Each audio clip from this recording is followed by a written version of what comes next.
Riker Donovan's boot connected with Lena Cross's shin with a sickening, wet crack that seemed to vibrate through the very air of the training yard.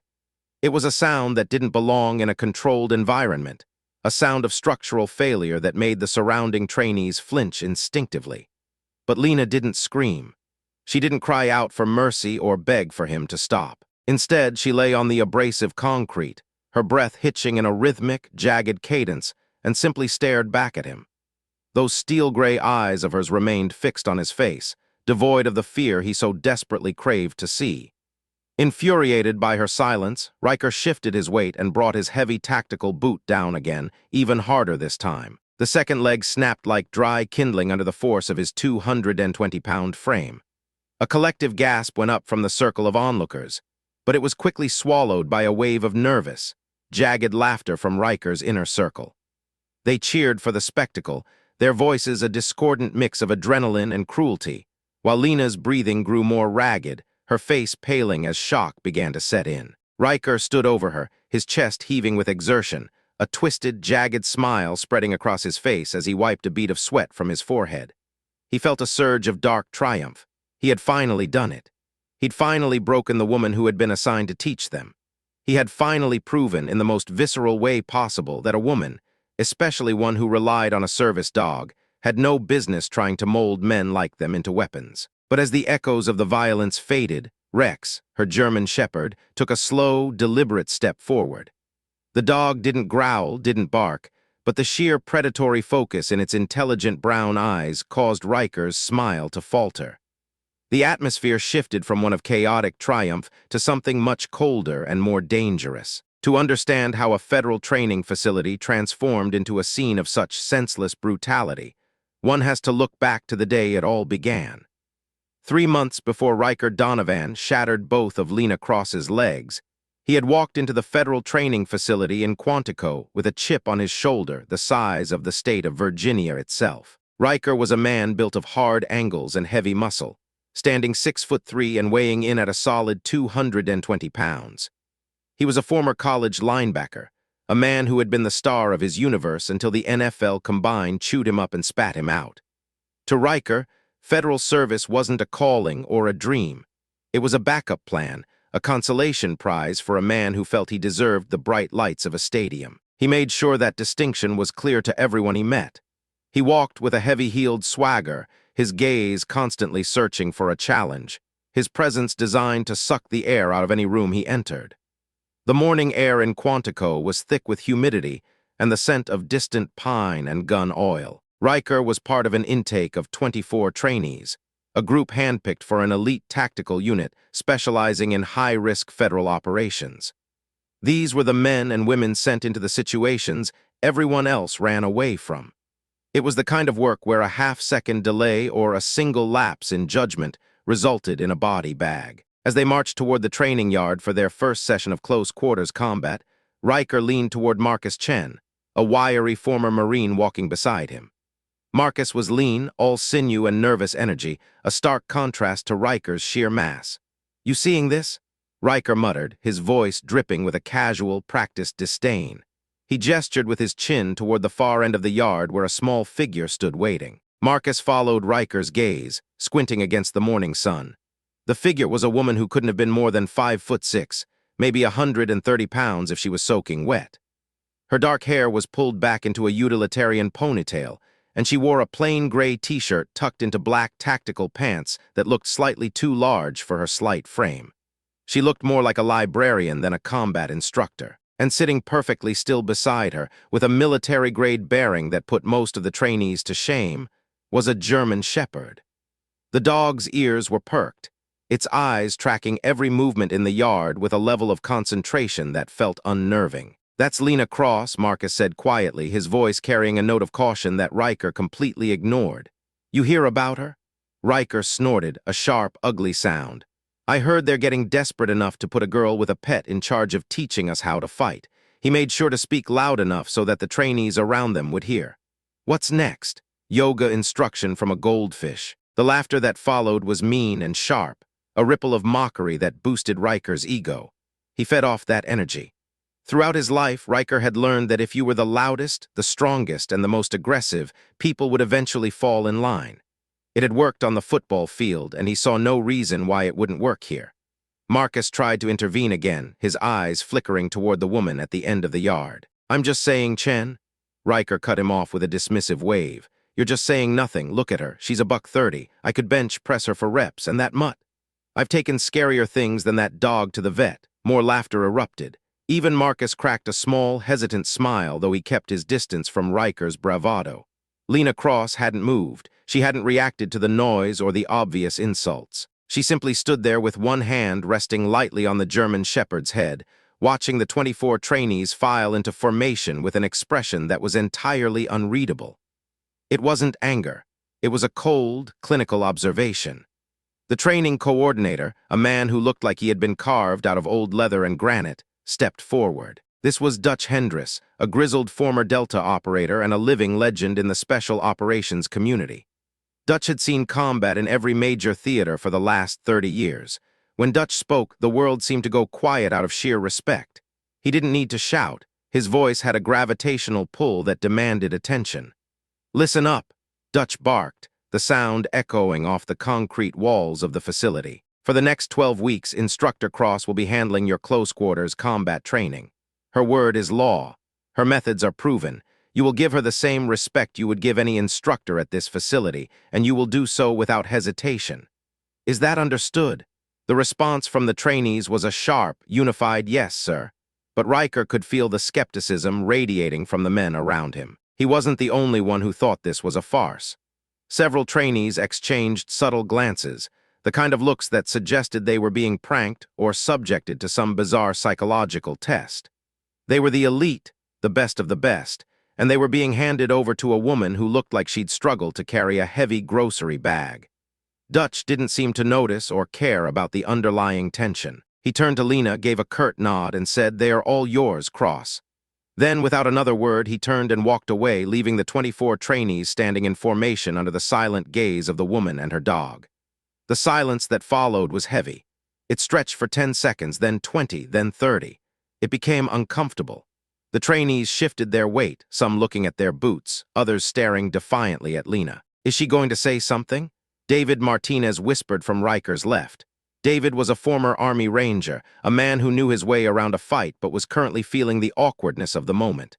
"Maybe she's waiting for the dog to translate," Riker said, his voice echoing clearly across the yard.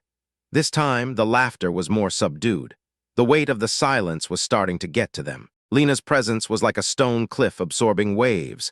The mockery didn't seem to touch her, which only served to irritate Riker further. He hated being ignored. He hated that his presence wasn't commanding her immediate attention. Finally, Lena spoke. Her voice was surprisingly quiet, but it had a measured, rhythmic quality that cut through the air. "My name is Lena Cross," she began. "For the next 12 weeks, I will teach you how to survive hand-to-hand combat against opponents who are bigger, stronger, and more aggressive than you are. I will teach you how to end threats quickly and efficiently. I will teach you how to protect your team when weapons fail or are unavailable. But first, I need to teach you something more important." She paused, and for a moment Rex's ears swiveled forward, his gaze locking onto a specific spot in the group as if he could sense a shift in the atmospheric pressure. "I need to teach you that your assumptions will kill you faster than any enemy." Riker couldn't help himself. The words were out of his mouth before he could think to restrain them. "And you're going to teach us this? You?" Lena's eyes found him instantly. For a fraction of a second, Riker felt a cold shiver run down his spine. It wasn't fear, but a strange, instinctual warning that his brain didn't know how to process. Her gaze was analytical, devoid of any emotional heat. It was the way a master carpenter might look at a piece of wood before deciding where to strike the chisel. "What's your name?" she asked calmly. "Riker Donovan, ma'am," he replied, the ma'am laced with just enough sarcasm to let her know he didn't mean it. "You played football," Lena said, her voice a flat statement of fact. "Linebacker, you're used to using your size as a weapon. You rely on intimidation because it's worked for you your entire life. You think strength equals dominance and dominance equals victory. Am I close?" Riker felt the heat rising in his chest, his face flushing with a mix of anger and surprise. "You got all that from looking at me?" "I got it from watching you walk across this yard," Lena replied. From the way you've positioned yourself at the center of your group, from the way you keep checking to see who's laughing at your jokes. You need to be the biggest presence in every room, Mr. Donovan, the loudest voice, the one everyone watches. Damn right, Riker said, regaining his footing and flashing a grin to the guys around him. That's called leadership, sweetheart. The word sweetheart hung in the air like a live wire. Several trainees sucked in sharp breaths. Marcus actually took a small step away from Riker, sensing the shift in the room's energy. Even Rex's ears twitched, though the dog remained as still as a statue. Lena's expression didn't change an iota. "I see," she said softly. "Mr. Donovan, would you like to demonstrate your leadership by volunteering for our first training exercise?" "Hell yes," Riker said, stepping out of the formation and rolling his shoulders. This was exactly what he wanted. He'd been handed the perfect opportunity to prove his point in front of the entire class. He would show them all that this whole thing was a waste of time, and then maybe Dutch would bring in a real instructor. "What do you want me to do?" "A simple exercise," Lena said. "You and 3 of your teammates will attempt to restrain me and place me in custody. Non-lethal force only, but otherwise there are no rules. You have 5 minutes to plan your approach. If you succeed, you prove your point about strength and size. If you fail, the 4 of you will run 10 miles in full gear." "Fair." Riker almost laughed. He turned back to the group, his eyes scanning for the biggest guys he could find. "You want me and 3 other guys to take you down? That's the exercise, Lena confirmed. "What about the dog?" Riker asked, glancing at Rex. "Rex will observe," Lena said. "He won't interfere unless I give him a command, which I won't. This is between us." "This is insane," Marcus whispered as Riker began pulling his team together. But Riker was already in tactical mode. He pointed at David Martinez, Jake Foster, and Tom Reynolds. All 3 were former military, all of them big, capable men who knew how to handle themselves. They huddled together, a circle of muscle and bravado. This would take 30 seconds, Riker thought. He'd be gentle, but he'd make sure she knew exactly how outmatched she was. "Okay, here's the play," Riker whispered, his voice low and intense. "She's what, 5'6", 130? 4 of us could take her in our sleep. The trick is not hurting her too badly, because I don't want Dutch coming after us for sending his instructor to the infirmary on the first day." "I don't like this," David said, looking over his shoulder at Lena. "I heard about her from a guy who went through S-school. He said she's not what she looks like." "Yeah, and what's she supposed to be? A ninja?" Riker shook his head. "Look at her. She's tiny. We're going to walk up there, grab her, put her on the ground, and get the flex cuffs on. Done. Exercise over. What about the dog?" Jake asked. "She said it won't interfere," Riker reminded them, "and it's a service dog, probably there for PTSD or something. It's not going to attack us. Here's the move. Jake and Tom, you come at her from the front, high and low. I'll take the left flank. David, you sweep in from the right. We box her in. One of us gets a grip and the others just pile on." As the 5-minute planning period ticked away, Lena stood in the center of the yard, her weight balanced evenly, her arms hanging loosely at her sides. She looked entirely relaxed, as if she were waiting for a bus rather than preparing to be attacked by 4 elite trainees. Rex sat 10 feet to her left, his eyes never leaving Riker. The dog seemed to be calculating, analyzing the threat with a chilling level of detachment. "Ready?" Lena asked as the 4 men took their positions. "Ready," Riker confirmed, his heart beginning to pound with a mix of excitement and the need to dominate. "Then begin." Jake and Tom rushed her from the front, exactly as they had rehearsed. Jake went high, his arms outstretched to pin her shoulders, while Tom went low, aiming for a double-leg takedown. It was textbook. It was overwhelming force. It should have worked. But Lena moved with a fluid, terrifying economy of motion. She didn't retreat, she pivoted. She shifted her weight, rotating her hips just enough that Jake's hands closed on empty air. His own momentum carried him forward, and Lena's elbow came up in a short, sharp arc, catching him just under the chin. It wasn't a knockout blow, but it was enough to snap his head back and turn his legs to jelly. Jake crumpled into a heap. Tom, coming in low, managed to wrap his arms around her legs, but he never got the chance to drive her down. Lena's knee came up, catching him in the shoulder, and she used the contact point to flip her body over his back. She landed behind him in a crouch, her arms snaking around his neck in a rear-naked choke that was locked in before he could even register she was there. Tom tapped out within 3 seconds, 2 down in less than 5 seconds. Riker and David charged simultaneously from the flanks. Riker was faster, his rage fueling his movements. He reached her first, his large hands clamping down on her upper arm. For a split second, victory surged through him. He had her. But as he tried to yank her toward him, Lena's free hand came down on his wrist. Her thumb dug into a specific pressure point with such precision that a bolt of white-hot agony screamed up Riker's arm. His grip loosened involuntarily, and Lena moved inside his reach, her palm striking upward toward his nose. Riker jerked his head back just in time to avoid the blow, but the movement left him off balance. Lena's foot hooked behind his ankle while her palm pushed against his chest. Suddenly, the world flipped. Riker hit the concrete with a bone-jarring thud that knocked the wind out of his lungs. Through watering eyes, he saw David reach for her, saw her duck under his grab, and saw her legs sweep out to take David's feet from under him. David went down face first, and within a heartbeat, Lena's knee was pressed into the small of his back, her hand controlling his arm in a lock that had him yelling in pain. The entire encounter had lasted 8 seconds. The training yard was deathly silent. The other trainees stood frozen, their mouths agape.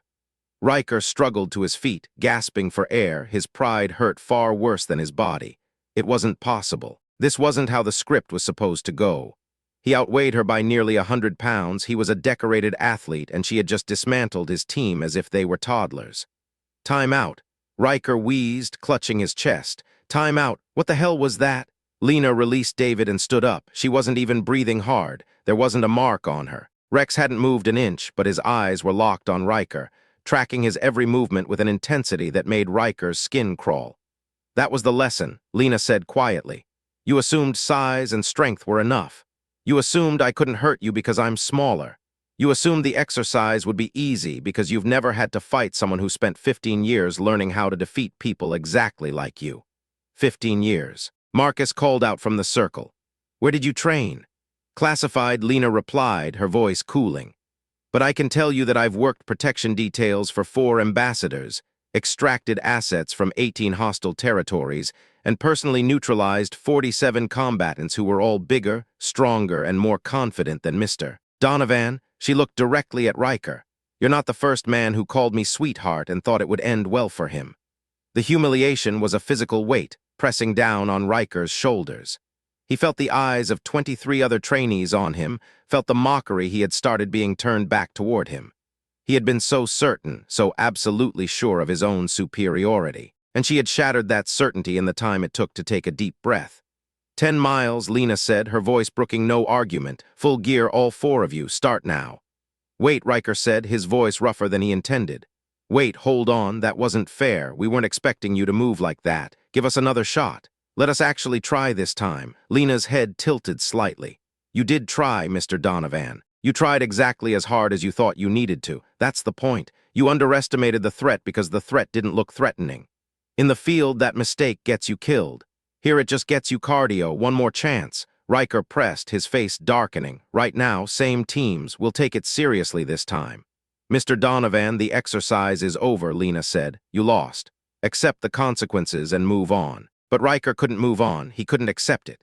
His entire identity was built on being the alpha, the dominant force that couldn't be beaten, especially not by a woman half his size. If he couldn't reassert his dominance, who was he? If he wasn't the most dangerous person in the room, his entire world of ego crumbled into dust. No, he said, his voice rising. No, I don't accept that. You said no rules, right? Non-lethal force, but no rules. So let's go again, just you and me. One-on-one, or are you scared now that you don't have the element of surprise? He was goading her, and he knew it. Everyone watching knew it. Lena looked at him for a long, quiet moment, then she looked at Rex. The dog's body was tense, his ears forward, his gaze fixed on Riker with predatory focus. One more exercise, Lena said finally, but we changed the parameters. If I win, you don't run 10 miles. You drop from this program entirely. A collective gasp went up from the trainees. To be kicked out of a program like this was career suicide. These spots were the most competitive in the federal government. And if I win? Riker asked, his heart hammering against his ribs. If you win, I resign, Lena said.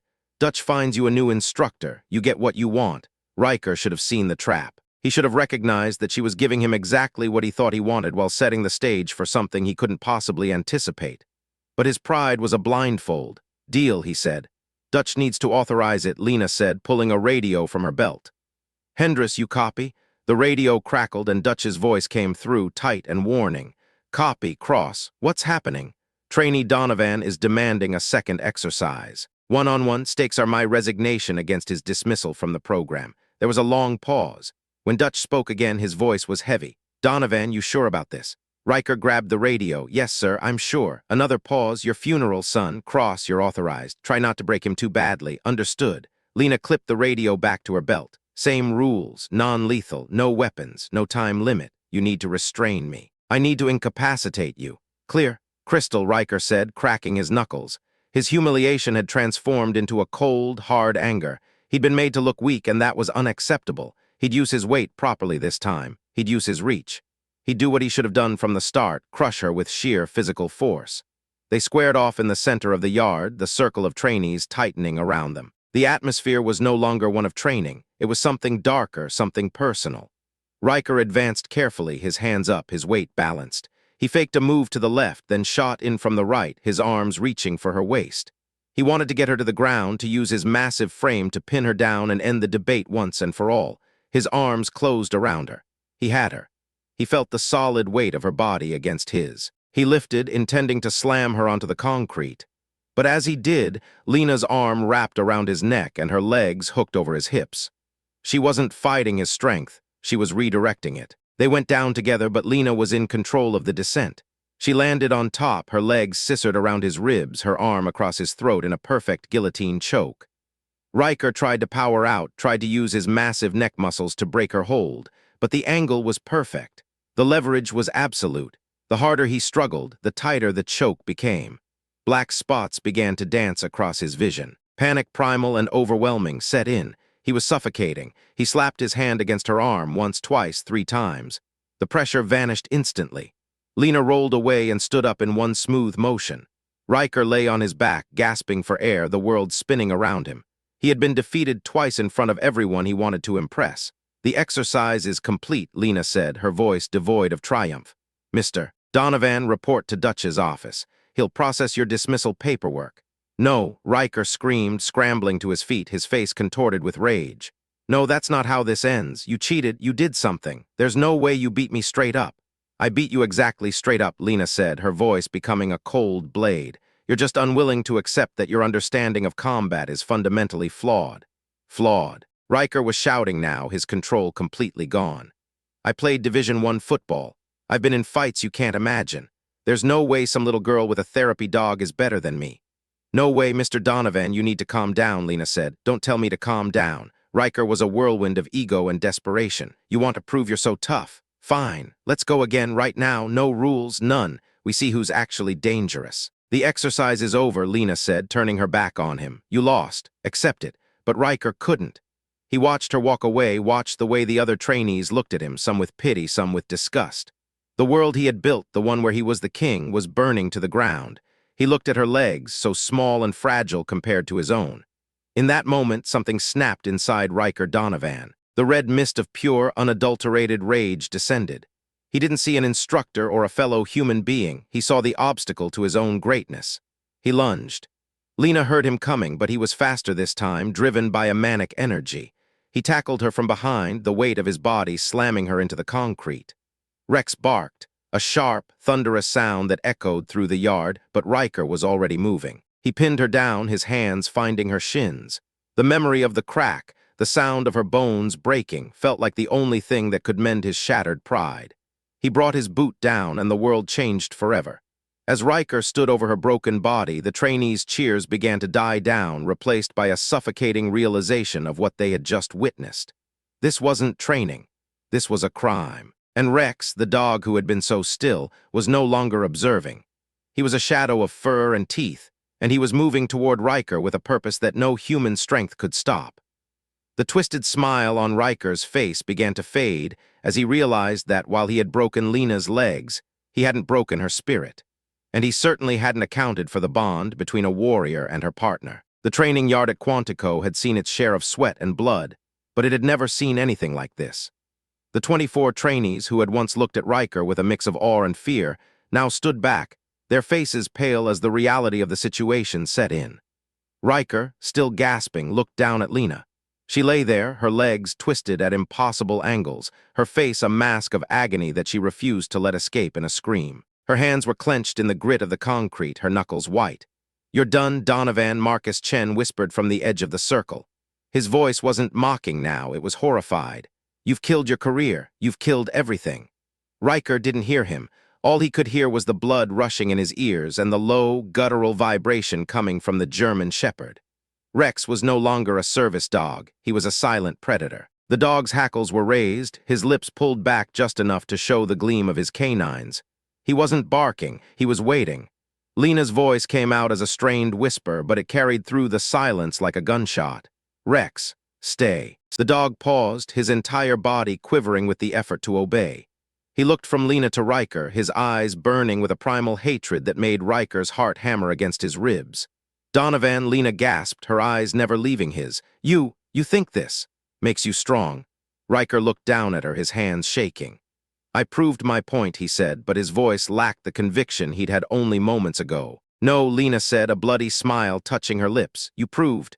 Mine, you're not a leader, you're a coward who can't handle being less than the room." The sound of heavy boots echoed across the yard. Dutch Hendris was running toward them, his face a mask of cold fury. He had seen the entire thing from his office window. Behind him, medical personnel were already scrambling with a stretcher. "Don't move, Donovan." Dutch roared, his hand going to the sidearm at his hip. "If you even twitch, I will put you down." Riker looked at Dutch, then at the broken woman at his feet, and then at the dog who was one command away from tearing his throat out. The red mist began to clear, replaced by a hollow, cold void in his stomach. He had won the fight, but he had lost everything else. He had thought strength was the only thing that mattered.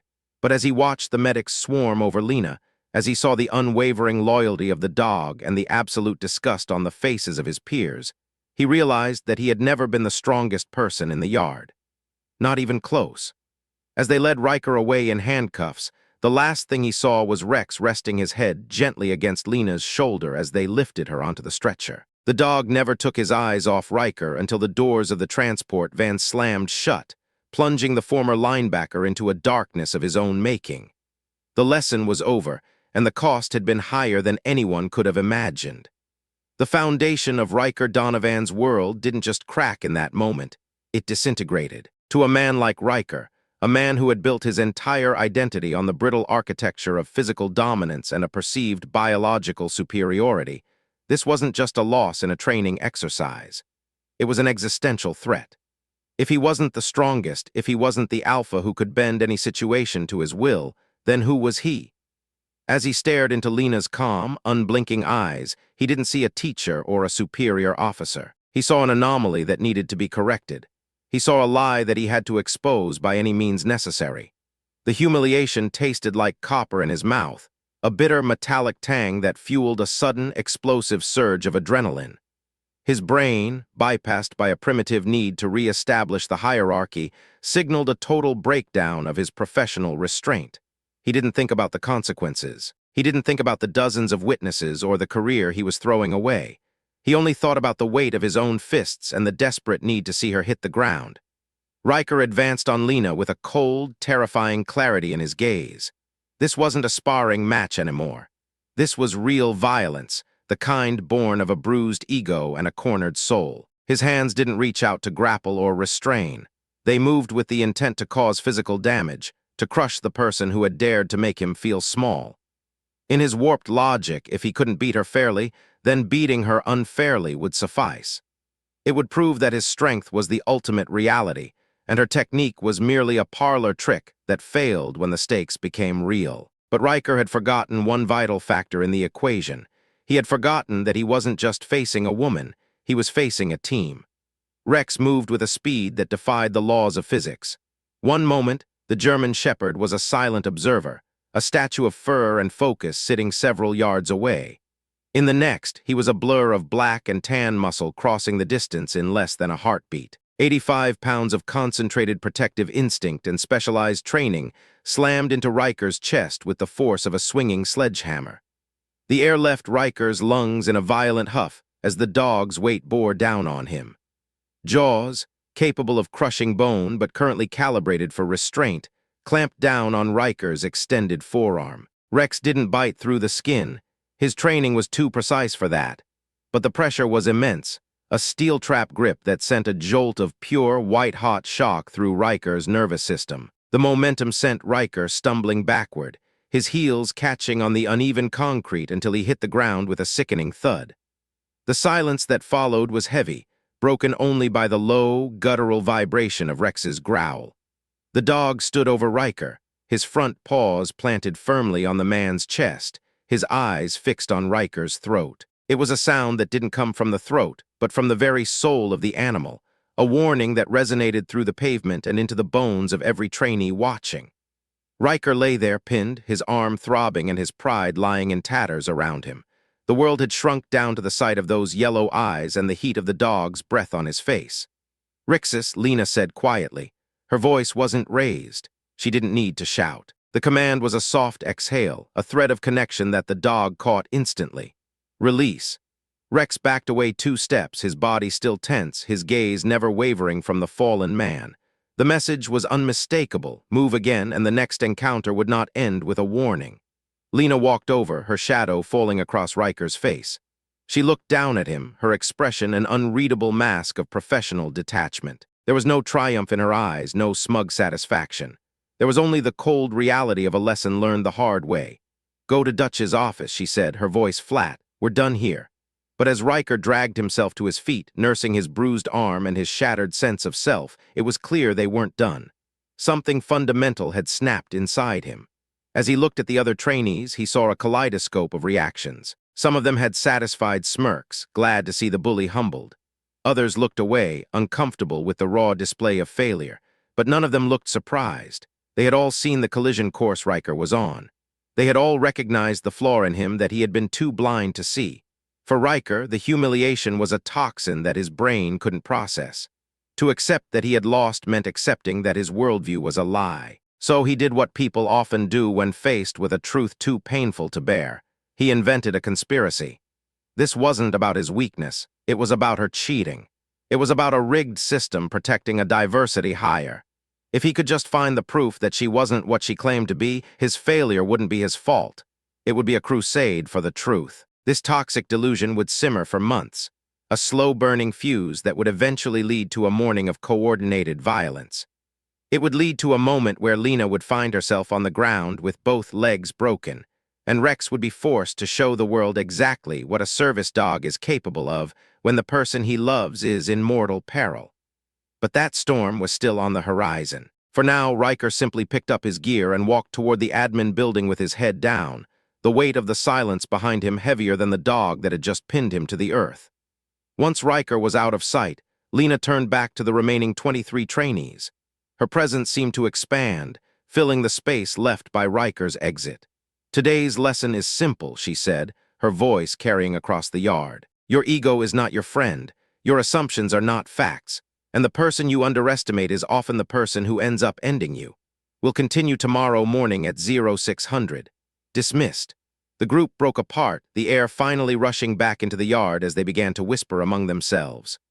Marcus Chen, a solid man with a background in local law enforcement, caught up to Riker before he reached the main building. "Hey man, you okay?" Marcus asked, his tone genuinely concerned despite the friction between them. "I'm fine," Riker snapped, his voice sounding like dry leaves skittering over pavement. It was flat and hollow. "This isn't over, not by a long shot." Marcus stopped walking, a look of pity crossing his face. "Riker, she beat you clean, twice, in front of everyone. Just let it go, man. Go home, lick your wounds, and find something else." Riker turned, his eyes bloodshot and wild. "I can't let it go. You don't understand. If I let it go, then what does that make me?" Marcus didn't have an answer. He watched Riker walk into Dutch's office, a man walking toward the end of one life and the beginning of a much darker one. 20 minutes later, Riker walked out with his dismissal papers in hand, a burning hatred for Lena Cross already beginning to fester in his gut. That night, in a cramped, stale-smelling motel room 30 miles from the Quantico gates, Riker made 3 phone calls. The first was to a former teammate from his college football days, a man who had traded his jersey for a leather jacket and a reputation for handling problems that the police couldn't touch. The second was to a middleman, a guy who knew how to source information and muscle for the right price. The third was to his credit card company, where he convinced a representative to raise his limit by $15,000. He didn't have a plan yet, but he had a target. He had 3 months to deconstruct Lena Cross's life, to find the crack in her armor, and to prove to the world that she was the fraud he needed her to be. The following morning, back at the facility, Lena sat in Dutch Hendrick's office. Rex was a warm weight against her feet, his steady breathing the only thing keeping her anchored as Dutch paced the length of the small room. Dutch was a man who looked like he was carved out of old oak, his face a map of every conflict the United States had been involved in for the last 30 years. He stopped pacing and looked at her, his brows furrowed. "You didn't have to push him that hard, Cross," he said, sighing. "The second exercise, the stakes you set. You could have just let him run his miles and be done with it. You knew what kind of man he was." Lena met his gaze, her hands steady on her lap. He wouldn't have stopped Dutch. Men like Donovan don't stop until they're forced to see the bottom of the pit they've dug for themselves. "I didn't push him, I just stopped holding him up. I gave him the confrontation he was begging for, and now he's out there." Dutch rubbed his face, the weariness of 1,000 such incidents etched into his skin. "I've seen this before. Guys like him, they don't just disappear. They simmer, they wait. You made an enemy yesterday, and I'm the one who has to sign the paperwork for it. I made 23 students who will remember that size isn't strength," Lena countered. Donovan was always going to wash out. His ego was too large for the mission. It would have happened in the field, and then someone would have actually died. At least this way, the only thing that got killed was his career. She stood up, Rex rising with her in a single, fluid motion. Dutch watched them go, a sense of foreboding settling in his chest. He knew Lena was right, but he also knew that the world rarely rewarded being right.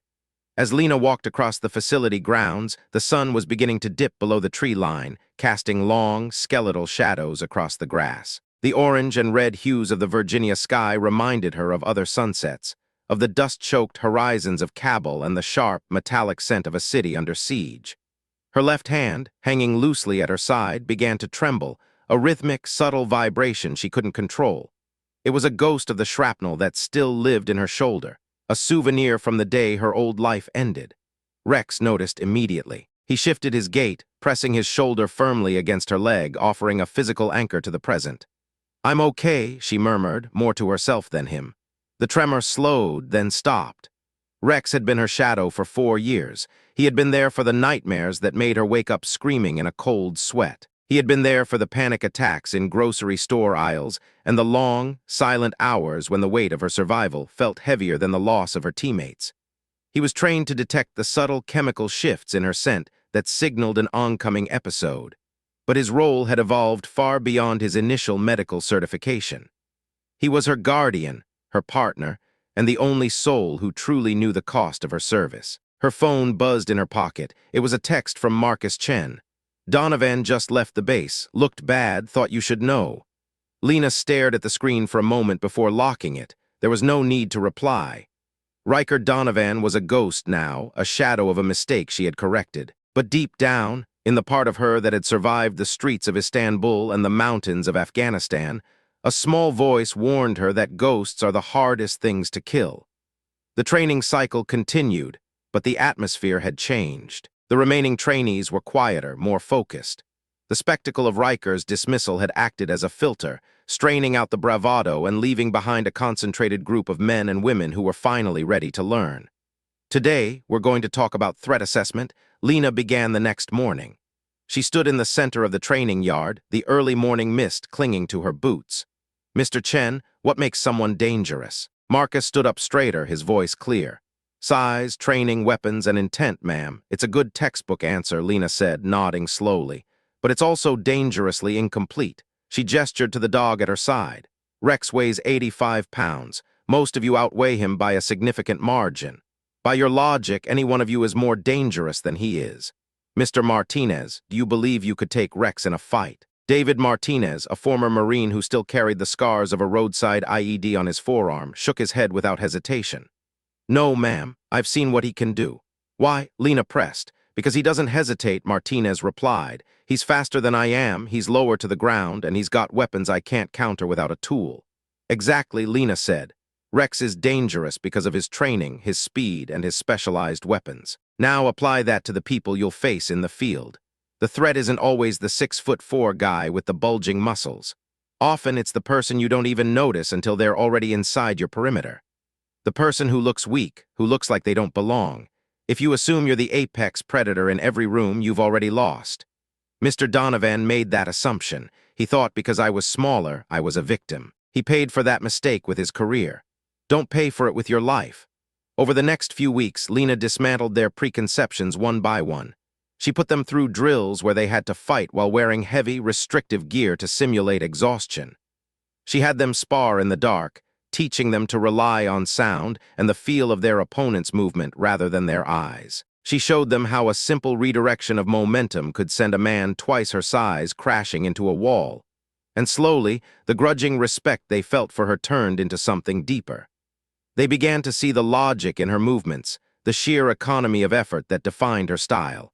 She didn't fight with anger, she fought with physics. During a break in a particularly grueling session on knife defense, Jake Foster, a former Army Ranger who had struggled with the idea of finesse over force, walked over to where Lena was checking Rex's paws.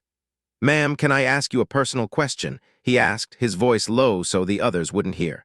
Lena didn't look up from the dog's paw. "As long as it's about the work, Foster." "Where did you learn to move like that?" he asked. "I've been through Ranger school, I've done MMA, I've seen a lot of different styles, but what you do, it's different. It's like you're already 3 steps ahead of the person you're fighting." Lena finished her inspection and stood up. "I worked protective details for the State Department," she said. "High-risk environments where the goal wasn't to win a fight but to ensure the client survived. In those situations, you don't have the luxury of a fair fight. You have to end things before they start. I spent 15 years learning from people who were much better and much meaner than I am. I got my teeth kicked in for the first 5 years until I learned that being the strongest wasn't the goal. Being the one who walks away is." "Did you ever lose someone?" Foster asked. The question was soft, but it hit the air like a stone dropped into a still pond. Rex stood up instantly. His body language shifted, his ears pinning back slightly as he stepped between Lena and the trainee. He could feel the sudden spike in her heart rate, the way her breathing hitched for a fraction of a second. Lena's expression didn't change, but her eyes went cold, the light in them seemingly replaced by a hard, flat slate. "Session's over," she said, her voice a razor-thin line. "Dismissed." Foster realized his mistake immediately, but the damage was done. He gathered his things and left, leaving Lena alone in the yard with the dog. She knelt down, burying her hands in Rex's thick fur. The dog leaned into her, his warmth a vital contrast to the sudden chill of the memory. Cabal. The smell of burning rubber and ozone. The sound of the explosion that had turned a routine transport into a nightmare. She had been the lead on the detail. She had been the one who was supposed to see it coming. But she had been half a second too slow. Her client, a diplomat who had been trying to negotiate peace in a fractured province, had died in the back of an armored SUV that wasn't armored enough. Lena had survived, but the shrapnel in her shoulder and the ghosts in her head were constant reminders of that half-second. "Good boy," she whispered, her voice trembling. "I'm okay. We're okay." But as she sat there on the cold ground, she knew that okay was a relative term. She lived in a world of shadows and echoes, and the only thing keeping her grounded was the 4-legged partner who saw through all her defenses. While Lena was rebuilding her life through the structure of the training program, Riker Donovan was systematically dismantling his. He had moved into a cheap motel, his world now contained within 4 stained walls and a laptop screen. He had spent the last month obsessively researching Lena Cross. He had used the money from selling his truck and his gun collection to pay Cole Travis, a former private security contractor with a reputation for being as effective as he was unethical. Travis had provided him with a dossier that would have made a stalker proud. Lena's home address, her daily schedule, her medical history, and even the grainy footage of the incident in Kabul that had led to her discharge. Riker stared at the footage for hours. He watched the explosion, the chaos, the way Lena had crawled through the wreckage to reach the client. In his twisted mind, he didn't see a hero. He saw a failure. He saw a woman who couldn't do her job and was now being rewarded with a cushy instructor position at Quantico. It confirmed everything he wanted to believe. She wasn't an elite operator. She was a survivor who had been propped up by a system that needed a poster girl for resilience. "Look at this," Riker muttered to the empty room, pointing at the screen where Lena was being dragged from the smoke. "She's weak. She's always been weak." Cole Travis, who was sitting on the edge of the unmade bed checking a handgun, didn't look up. "If she's so weak, why did she put you on the ground in front of 20 people? Riker flinched as if he'd been struck. "She cheated, Travis. You weren't there. She used that dog. She used tricks. It wasn't a real fight." Travis let out a short, barking laugh. "Kid, there's no such thing as a real fight. There's just winning and losing. And right now, you're losing." You've spent $12,000 to tell me what I already know. She's a professional with a service dog. If you want to expose her, you need more than a bruised ego. You need a moment where she can't hide behind the facility or the rules. I know when she's vulnerable, Riker said, his voice dropping to a conspiratorial whisper. Every Tuesday and Thursday she runs a late session. She walks the dog back to her quarters around 2100. There's a stretch of the path near the old motor pool. The lights are out and the cameras don't cover the angle. For 4 minutes, she's alone. And what are you going to do in those 4 minutes? Travis asked, finally looking up. You going to jump out and yell, aha? You go after a federal instructor on a government installation, and you're looking at 10 years in Leavenworth minimum. I'm not going to hurt her, Riker said, though the lie tasted like ash. I'm going to confront her. I'm going to make her admit she's a fraud. I'm going to record it and show everyone what she really is. Travis looked at Riker, seeing the hollowed-out eyes and the desperate set of his jaw. He had seen this kind of obsession before. It never ended with a recorded confession. It ended with blood. But Riker's money was green and Travis had no moral compass to speak of. Whatever you say, kid. But if you're going in, you'd better be ready for that dog. That's not a pet. That's a weapon system with fur. I have a plan for the dog, Riker said, reaching for a small canister he'd bought from a specialty hunting supply store. High concentration bear mace and a high-frequency acoustic deterrent. He'll be out of the fight before he knows what hit him. Back at the facility, the 5-week mark of the training cycle arrived. The trainees had moved from basic hand-to-hand combat to complex, multi-person scenarios. Lena was pushing them harder than ever, forcing them to operate in a state of constant physical and mental fatigue. She knew that the field didn't care if you were tired or if your shoulder ached. The field only cared about results. One Tuesday night, the session had been particularly brutal. Lena had them running through active shooter simulations in a darkened warehouse, with Rex playing the role of a chaotic element they had to account for. By the time she dismissed them at 21:15, even Marcus Chen looked like he was ready to collapse. Lena wasn't in much better shape. Her shoulder was throbbing, a dull, insistent ache that radiated down her arm. Rex was acting up too, pacing restlessly at her side, his nose constantly twitching as he scanned the air. It's just the rain coming in, Rexai, she whispered, rubbing the base of his ears. We're almost home. The walk back to her quarters was a routine she could do in her sleep. The air was thick with the scent of damp earth and pine, the humidity of the Virginia night clinging to her skin. As she neared the old motor pool, the shadows seemed to deepen, the single working streetlight flickering with a rhythmic, buzzy hum. Rex stopped suddenly, his body going rigid. He didn't growl, but the hair along his spine stood up, a serrated ridge of warning. Lena's hand went to her sidearm instinctively. She didn't draw it, but her thumb unclipped the holster. Who's there? She called out, her voice cutting through the silence of the yard. Riker Donovan stepped out from behind a parked transport truck. He looked different than he had 5 weeks ago. He was thinner, his face gaunt, his eyes reflecting the yellow tint of the flickering light. He wasn't wearing a uniform. He was in civilian clothes, a dark hoodie pulled low over his brow. Donovan, Lena said, her voice steady. You're trespassing on a federal facility. Turn around and walk back to the gate now. I won't tell you again. I'm not going anywhere, Riker said. His voice was shaky, vibrating with a mix of fear and adrenaline. We need to talk, Lena. We need to talk about the truth. There is no we, Riker. There is only a man who failed a program and a woman who is about to call security. Leave, now. You think you're so much better than me, don't you? Riker stepped forward, his hands twitching at his sides, because you have this dog to protect you, because the system is rigged to make you look like a hero. But I saw the footage from Kabul, Lena. I saw you fail. You couldn't even save one man. How are you supposed to teach us how to survive? Rex let out a low, warning rumble, a sound that started deep in his chest and seemed to vibrate the very air. Riker flinched, but he didn't back down. He reached into his pocket, his fingers closing around the acoustic deterrent. Call off the dog, Lena. This is between us. Lena didn't move. She could see the instability in his posture, the way his weight was shifted forward. He was a man on the edge of a breakdown, and she was the only target in sight. You're sick, Riker. You need help. This isn't about me or the dog. It's about you not being able to handle the fact that you aren't the man you thought you were. Shut up, Riker screamed. The sound echoed off the metal walls of the motor pool. You don't know me. I'm the best one here. I was the one who should have graduated. As Riker lunged forward, he didn't go for Lena. He raised the acoustic device and triggered it.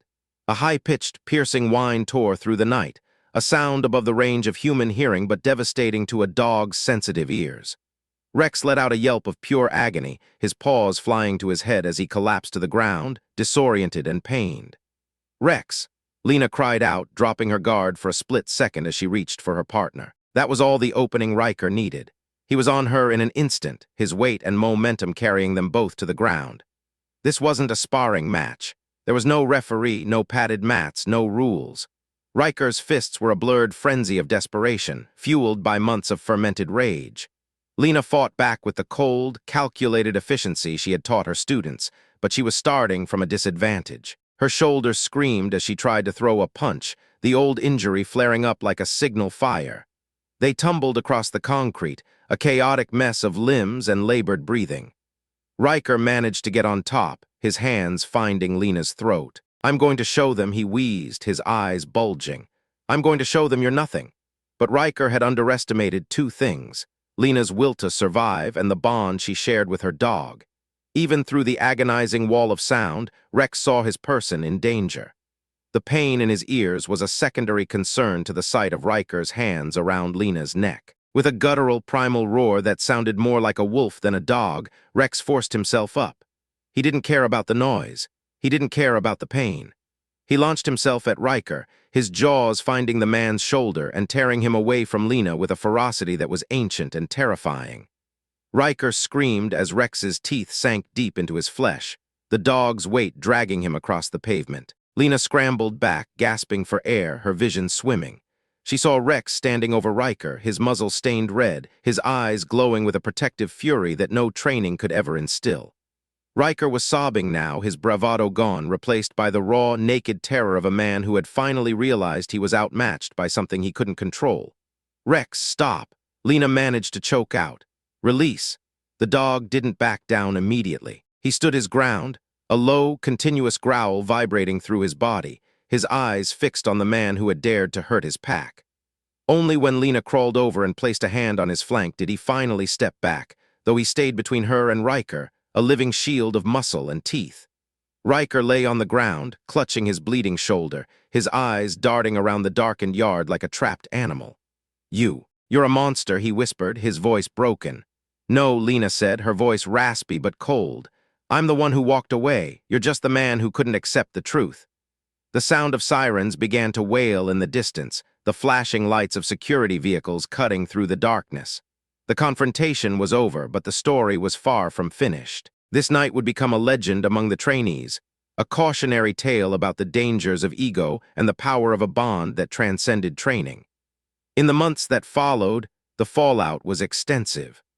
Riker Donovan was arrested and charged with multiple federal offenses, including assault on a federal officer and trespassing on a government installation. The investigation into his actions revealed the extent of his obsession, the money he had spent, and the people he had hired. Cole Travis disappeared into the shadows before the authorities could find him, but the evidence Riker left behind was more than enough to ensure he would never see the outside of a prison cell for a long time. Lena returned to her classes 2 weeks later. She walked with a slight limp, and her shoulder was held in a brace, but her presence was more formidable than ever. The trainees didn't look at her with just respect anymore. They looked at her with awe. They had seen the photos of the motor pool, the blood on the concrete, and the way Rex had stood guard until security arrived. On the final day of the training cycle, Marcus Chen stood before Lena to receive his certification. He looked at the dog sitting quietly at her feet, the same dog that had saved her life. "Ma'am," he said, his voice thick with emotion, "I think I finally understand what you meant about the person you underestimate being the one who ends you." Lena looked at him, a small, weary smile touching her lips. "It's not about ending people, Marcus. It's about being the one who is still standing when the dust settles. Size isn't strength. Speed isn't power. Strength is the thing that keeps you moving when everything else tells you to stop."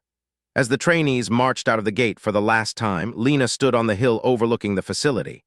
The sun was setting again, but this time the shadows didn't feel like threats. They felt like old friends. She looked down at Rex, who was watching the departing buses with a calm, watchful gaze. "You did good, Rexus," she whispered. The dog looked up at her, his tail giving a single, rhythmic thump against the grass. He didn't need words to tell her that he would do it all again. He didn't need a medal or a commendation. He only needed the touch of her hand on his head and the knowledge that they were still a team. The story of Riker Donovan's failure and Lena Cross's resilience became a part of the fabric of Quantico, a lesson passed down from one class to the next. It was a reminder that the most dangerous weapon in any arsenal isn't a gun or a knife or a specialized technique. It's the quiet, unyielding strength of a person who knows exactly who they are and the loyal heart of the one who stands beside them. In the end, Riker got what he wanted. He exposed the truth. But it wasn't the truth he had imagined. It was the truth that Lena Cross was every bit as dangerous as she claimed to be, and that some bonds are too strong to be broken by hatred, ego, or the desperate shadows of a broken man. The training yard remained silent. The echoes of the struggle faded. But the lesson remained, etched into the hearts of everyone who had witnessed the moment the Alpha fell and the survivor rose. Donovan Riker's hands were shaking, a frantic, rhythmic tremor that he couldn't suppress no matter how hard he clenched his fists. This confrontation was no longer about the pursuit of truth or the restoration of justice. It had devolved into something much darker and more pathetic. This was the desperate act of a man whose entire identity, his pride, his reputation, and his sense of self-worth, had been systematically dismantled. He wasn't looking for an apology. He was looking to rebuild himself on the ruins of someone else's life. Lena Cross watched him through the gloom of the construction site, her eyes tracking every nervous twitch. She could see the instability in his gaze, a flickering light that suggested he was hovering on the edge of a total psychological break. She tried one last time to reach whatever remained of the man she had once respected, her voice steady and low. She told him that he needed help, real professional help, and that the best thing he could do was go home, find a therapist, and try to move on with his life. Riker let out a laugh, a harsh, jagged sound that carried no humor. It was the sound of a man who had already reached the bottom and realized there was no way back up. He asked her what he was supposed to move on from. The humiliation, the loss of everything he had worked for. He accused her of being lucky, of stumbling into a victory she didn't deserve, but Lena didn't flinch. She reminded him that her success wasn't a matter of luck. It was the result of 15 years of grueling, relentless training. She told him bluntly that he had trained his ego instead of his skills and expected that to be enough to carry him through. The truth hit him like a physical blow, and Riker's face contorted with rage. He took another step forward, his boots crunching on the gravel. Rex, the Belgian Malinois at Lena's side, let out a growl that felt like a low-frequency vibration in the air. The dog's body coiled like a heavy steel spring, his eyes fixed on Riker's throat. Riker spat out that she didn't get to talk to him that way, that she didn't get to act like she was better than him. Lena's response was cold and final. She didn't have to act. She drew her sidearm in a single, fluid motion, pointing it at the concrete between them. It was a clear, unmistakable boundary. She gave him his last warning to leave, and for a heartbeat it looked like the fight had drained out of him. Riker's shoulders slumped and his hands dropped to his sides. He looked defeated, a broken man ready to slink back into the shadows. But it was a ruse, a final piece of theater designed to lower her guard. His hand suddenly snapped up, clutching a taser. He pulled the trigger and the probes hissed through the air. Lena's reflexes, honed by years of repetition, took over before she could even think. She twisted her body, feeling the wind of one probe as it missed her entirely. The second caught the fabric of her tactical jacket but failed to penetrate her skin. She didn't hesitate. Her gun came up, the sight centered perfectly on Riker's chest. She told him not to move, and he froze, realizing his single-shot weapon was now a useless piece of plastic. Lena had him dead to rights. The situation could have ended there with a single squeeze of the trigger, and in the eyes of the law she would have been justified. But Lena wasn't a killer. She was a protector, a woman who believed in the sanctity of the badge she wore. Shooting an unarmed, desperate man wasn't protection. It was an execution, and she wouldn't cross Koguenu's line. She commanded him to get on the ground, face down, with his hands behind his head. Riker began to comply, his movements slow and sluggish, and Lena reached for her radio with her free hand to call for security backup. That split second of divided attention was all the opening they needed. She had been so hyper-focused on the threat in front of her that she had completely missed the shadow moving behind her. Mike Herrera, a former contractor with a reputation for cold efficiency in ambush tactics, struck with the precision of a predator. His arm wrapped around Lena's throat in a crushing chokehold, cutting off her air supply instantly. His other hand clawed for her service weapon. Rex didn't wait for a command. The dog launched himself at Herrera, his powerful jaws clamping down on the man's arm with bone-shattering force. Herrera let out a muffled scream of agony, but before Rex could drag him down, a third man emerged from the darkness. Dale Simmons, a thick-necked contractor with hands like hams, grabbed the dog's heavy tactical collar, trying to haul him off his partner. The scene descended into chaotic, violent madness. Lena couldn't breathe, the world beginning to tilt as the oxygen left her brain. She fought on pure instinct, dropping her center of gravity to break Herrera's balance and driving her elbow backward into his ribs. The impact forced a gasp of air from his lungs, loosening his grip just enough for Lena to fill her lungs with a desperate breath of air. But Riker was back on his feet now, fueled by a manic surge of adrenaline. He charged back into the fray, and suddenly Lena was fighting three men in the suffocating darkness. She could hear Rex snarling and snapping, the sound of a dog pushed to his absolute limit. She managed to shove Herrera off her, breaking his nose with a brutal headbutt that sent sparks flying across her vision. Simmons released Rex to try and grab her, but the dog didn't miss a beat. He became a furry missile, slamming into Riker and driving him into the dirt. However, the numbers were against her. They were coordinated, and Lena was still reeling from the effects of the chokehold, her vision graying at the edges. That was when the desperation in Riker finally curdled into genuine, senseless violence. He scrambled away from Rex and grabbed a jagged piece of rebar from a nearby pile of construction debris. He decided that if he couldn't beat Lena Cross, he would break her in a way she could never recover from. The rebar came down with a sickening whistle, striking Lena across the shoulders and driving her to her knees. Herrera, blood pouring from his shattered nose, pinned her arms behind her back, digging his knee into her spine to keep her immobilized. Simmons struggled to keep Rex at bay, the dog a whirlwind of teeth and fur, snapping at anything that came close. Riker stood over her, his face flushed, and his eyes wide with a terrifying, glassy intensity. He screamed at his accomplices to hold her still, his hands shaking as he gripped the rusted metal bar. Herrera grunted, struggling against Lena's frantic attempts to twist free, telling Riker to just do it already. For one fleeting moment, a ghost of the man Riker used to be, the man who understood honor and law, tried to scream out against what he was about to do. But that voice was buried under 3 months of festering resentment and the toxic lie that Lena deserved this humiliation. He looked down at her and told her she should have just admitted she cheated. Then he brought his heavy tactical boot down on Lena's left shin with everything he had. The sound of the bones snapping was loud, a sharp, dry crack that seemed to echo off the nearby concrete walls. Lena's scream was raw and primal, a sound of pure, unadulterated agony that should have made any sane person stop. But Riker had crossed a threshold. He was no longer a person, he was a vessel for his own bitterness. Herrera urged him to do the other one before security arrived. Riker shifted his weight and brought his boot down on Lena's right leg. The second crack was even worse, a wet, grinding sound that signaled the end of Lena's career as she knew it. She collapsed, her legs unable to support her, held upright only by Herrera's grip on her arms. Her breathing was ragged, each gasp a testament to the white-hot pain radiating through her entire body. Riker dropped the rebar, the metal clanging against the ground as he stumbled backward. He whispered that they were done, telling the others to let her go so they could escape. Herrera released his grip, and Lena crumpled onto the cold concrete like a discarded doll. Her legs were twisted at unnatural, nauseating angles, and blood began to seep through her trousers, pooling beneath her in the dark.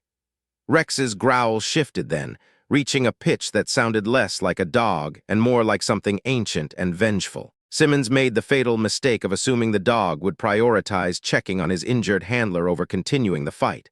He was wrong. Rex went through Simmons like he was made of paper. The 85-pound animal hit him with the force of a car crash, jaws locking onto the man's forearm. The sound of Simmons' bones snapping was followed by a scream so loud it seemed to pierce the night. Rex didn't flinch as Simmons tried to beat him off with his free hand. The dog simply tightened his grip, his eyes cold and focused. Herrera rushed forward with a knife, but Rex was a blur of motion. He released Simmons and pivoted, meeting Herrera's charge head-on. The knife slashed through the empty air where the dog's head had been a second before, and then Rex's jaws were clamped onto Herrera's knife hand. The man's wrist gave way under the immense pressure, tendons and bones separating in a gruesome display of biological failure. Herrera dropped to his knees, his hand dangling uselessly, his screams joining Simmons in a horrific duet of pain. Riker stood frozen, watching his carefully constructed plan vanish into a nightmare of blood and fur. This wasn't how it was supposed to go. They were supposed to hurt her and vanish, leaving her a broken reminder of his superiority. But the sound of sirens was beginning to wail in the distance, a low drone that grew louder with every passing second. Security was responding to the chaos. Riker's voice was a strangled wreck as he told the others they had to move. Herrera was sobbing, cradling his destroyed hand, while Simmons struggled to his feet, his arm hanging limp and useless. They realized that if they didn't run now, their lives were over. Rex turned his gaze toward Riker, the man who had actually delivered the physical blows to Lena. The dog's lips pulled back in a silent snarl, blood staining his muzzle. This wasn't a warning, it was a promise of death. Riker broke. He turned and sprinted into the darkness, abandoning his hired help without a second thought. Pure animal panic drove him toward the perimeter, his mind a screaming loop of the realization that he had gone too far. Rex chased him for a short distance, his paws drumming against the ground, but he stopped after 20 yards. Vengeance was secondary to his primary directive. He turned and ran back to Lena, who was lying motionless on the concrete. She was conscious, but only just. The pain was a living thing, a roaring fire that consumed everything else. She could feel the bone grinding against bone with every shallow breath, the coldness of shock beginning to settle into her marrow. But she felt the warmth of Rex as he pressed his body against her side, his presence a solid anchor in the rising tide of unconsciousness. She whispered that he was a good boy, her voice barely a thread of sound. Rex whined, a high-pitched sound of pure distress, and began to lick her face with a gentle, frantic rhythm. He then pressed harder against her, performing the deep pressure therapy he had been trained to provide, trying to keep her heart rate from spiraling into a fatal rhythm. Security arrived 90 seconds later, led by Dutch Hendricks. He had heard the distress call and had run across the facility, his heart hammering against his ribs. When he saw the scene, the color drained from his face. He saw Lena broken on the ground, the blood, and the two men moaning nearby. He roared into his radio for a medic, his voice shaking with a mixture of fury and fear. He dropped to his knees beside her, his hands hovering over her shattered legs, afraid that even a light touch would cause more damage. Lena managed to choke out Riker's name, telling Dutch that he had headed south toward the perimeter fence. She identified the two men on the ground as hired contractors. Dutch's jaw was clamped so tight his teeth threatened to crack. He promised her she was going to be okay, even as Lena told him she had felt her legs break, the reality of the situation sinking in through the fog of pain. Her only concern even then was Rex. She told Dutch to make sure the dog was checked, that he had blood on him and needed to be looked at by a vet. Dutch placed a hand on Rex's head, calling him a hero and promising that he wouldn't leave her side. The medics arrived shortly after, a blur of blue uniforms and orange bags. They moved with practiced efficiency, starting Roman 4 lines and administering heavy doses of pain medication. When one of the medics tried to move Rex to get better access to Lena, the dog let out a sharp, warning snap. Dutch intervened, telling the medic to let the dog stay.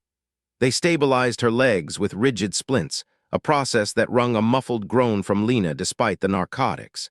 As she was being prepped for transport, she watched Simmons and Herrera being loaded onto stretchers in handcuffs. They looked at her not with triumph, but with the hollow realization that they had sold their futures for a few $1,000s and a madman's grudge. Lena asked about Riker, her words slurring as the medication took hold. Dutch told her they would get him, that the base was locked down and K-9 units were already on his trail. But Riker was a man who had spent years studying the very security he was now evading. He knew the blind spots of the cameras and the exact timing of the patrol routes. He scaled the perimeter fence at a vulnerable point, dropping 12 feet into the brush outside. His car was hidden on a remote service road miles away. As he ran, his phone buzzed. It was Cole Travis, his voice a hiss of pure rage. Travis had already heard from Herrera, and he told Riker that he was insane for what he had done. He explained that this wasn't just an assault, it was a federal crime that would carry 20 years of prison time. Riker tried to justify it, saying she wouldn't admit the truth, but Travis shut him down. He told Riker that he had destroyed himself and everyone around him, and that there would be no place on Earth where he could hide forever. Riker hung up, his breath coming in ragged, sobbing gasps. He reached his car and fumbled with the keys, his mind racing through a list of desperate options. He had some cash, but no allies left. He pulled onto the road, heading west toward the mountains of West Virginia, hoping to disappear into the rural wilderness where a man could live without a name. Back at the facility, Lena was being loaded into an ambulance. Dutch climbed in after her, and Rex followed without hesitation, taking up his post at Lena's feet. The ambulance sped away, sirens cutting through the night. Through the haze, Lena whispered to Dutch that her career was over. She knew the reality of federal service. An agent who couldn't walk couldn't work. Dutch's response was fierce, telling her that she wasn't done unless she let herself be done, that she would teach from a wheelchair if she had to.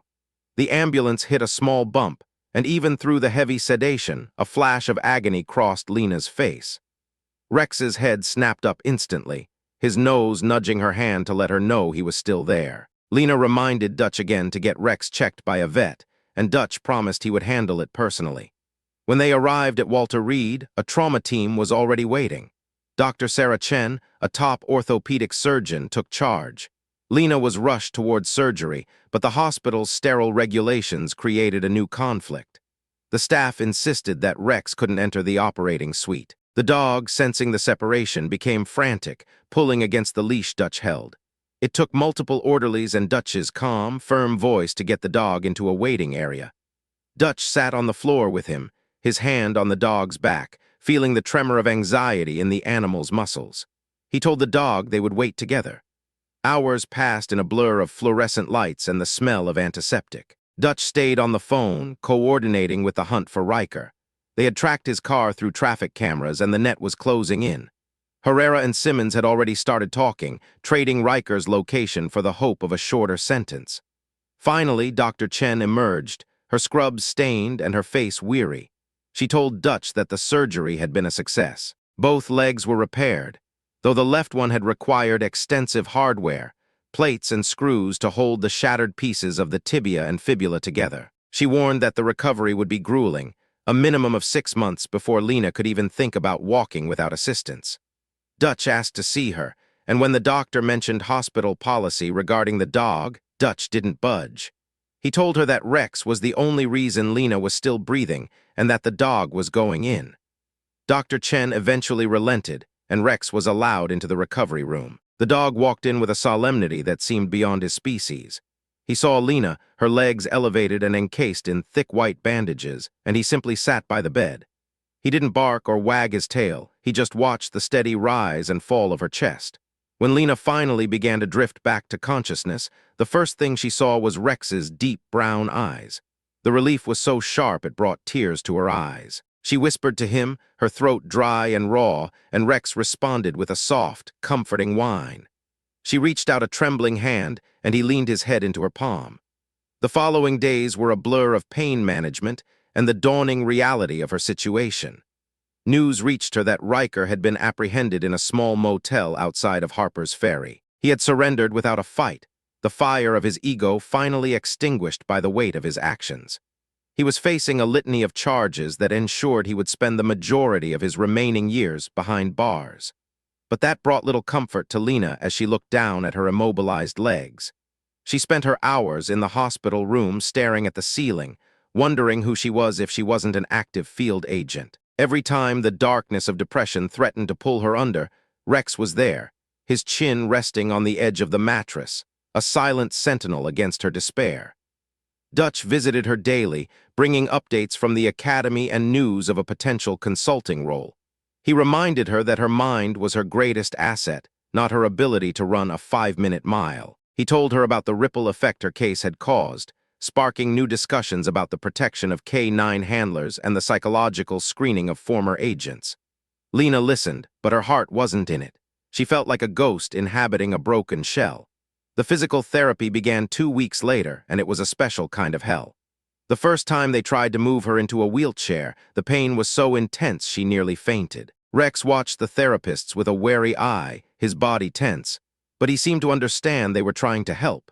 He walked beside the wheelchair during her laps around the ward, his pace perfectly matched to her slow, agonizing progress. One afternoon, a young trainee from the academy came to visit. He told Lena that the story of what happened, how she had held her ground and how Rex had defended her, was already becoming a legend among the new recruits. He said that they weren't learning about her because she was a victim, but because she was the standard of what a protector should be. It was the first time Lena felt a flicker of her old self. She realized that while Riker had broken her bones, he hadn't actually broken her. He had tried to steal her dignity, but in doing so, he had only highlighted the strength she already possessed. The road to recovery was long and filled with setbacks. There were infections, surgeries to adjust the hardware, and days when the phantom pains in her shins were so bad she couldn't speak. But through every moment, Rex was the constant. He learned new commands to help her navigate her temporary disability, picking up dropped items and opening doors. He became her legs when hers wouldn't work. The bond between them, already strong, forged into something unbreakable in the fire of their shared trauma. Months later, Lena returned to the academy. She wasn't wearing her tactical gear, and she walked with a pronounced limp and a sturdy cane, but she was there. She stood before a class of new handlers, Rex sitting perfectly still at her side. She didn't talk about the glory of the job or the thrill of the chase. She talked about the cost of service. She talked about the moment when everything goes wrong and the only thing you have left is your training and the partner at the end of the leash. She looked out at the young, eager faces and saw herself as she had been 15 years ago. She realized that her career hadn't ended on that concrete floor. It had simply evolved. As she finished her lecture, the room was silent. The trainees looked at her with a level of respect that no badge or title could ever command. She stepped down from the podium, the rhythmic tap of her cane echoing in the hall. Rex walked beside her, his head held high, his eyes scanning the room. They walked out into the crisp afternoon air, the sun setting over the training grounds. Lena looked down at the dog and smiled, a real, genuine smile that reached her eyes. They had both survived the darkness, and they had come out on the other side. The scars remained, etched into her skin and his memory, but they were no longer marks of shame. They were the evidence of a battle won.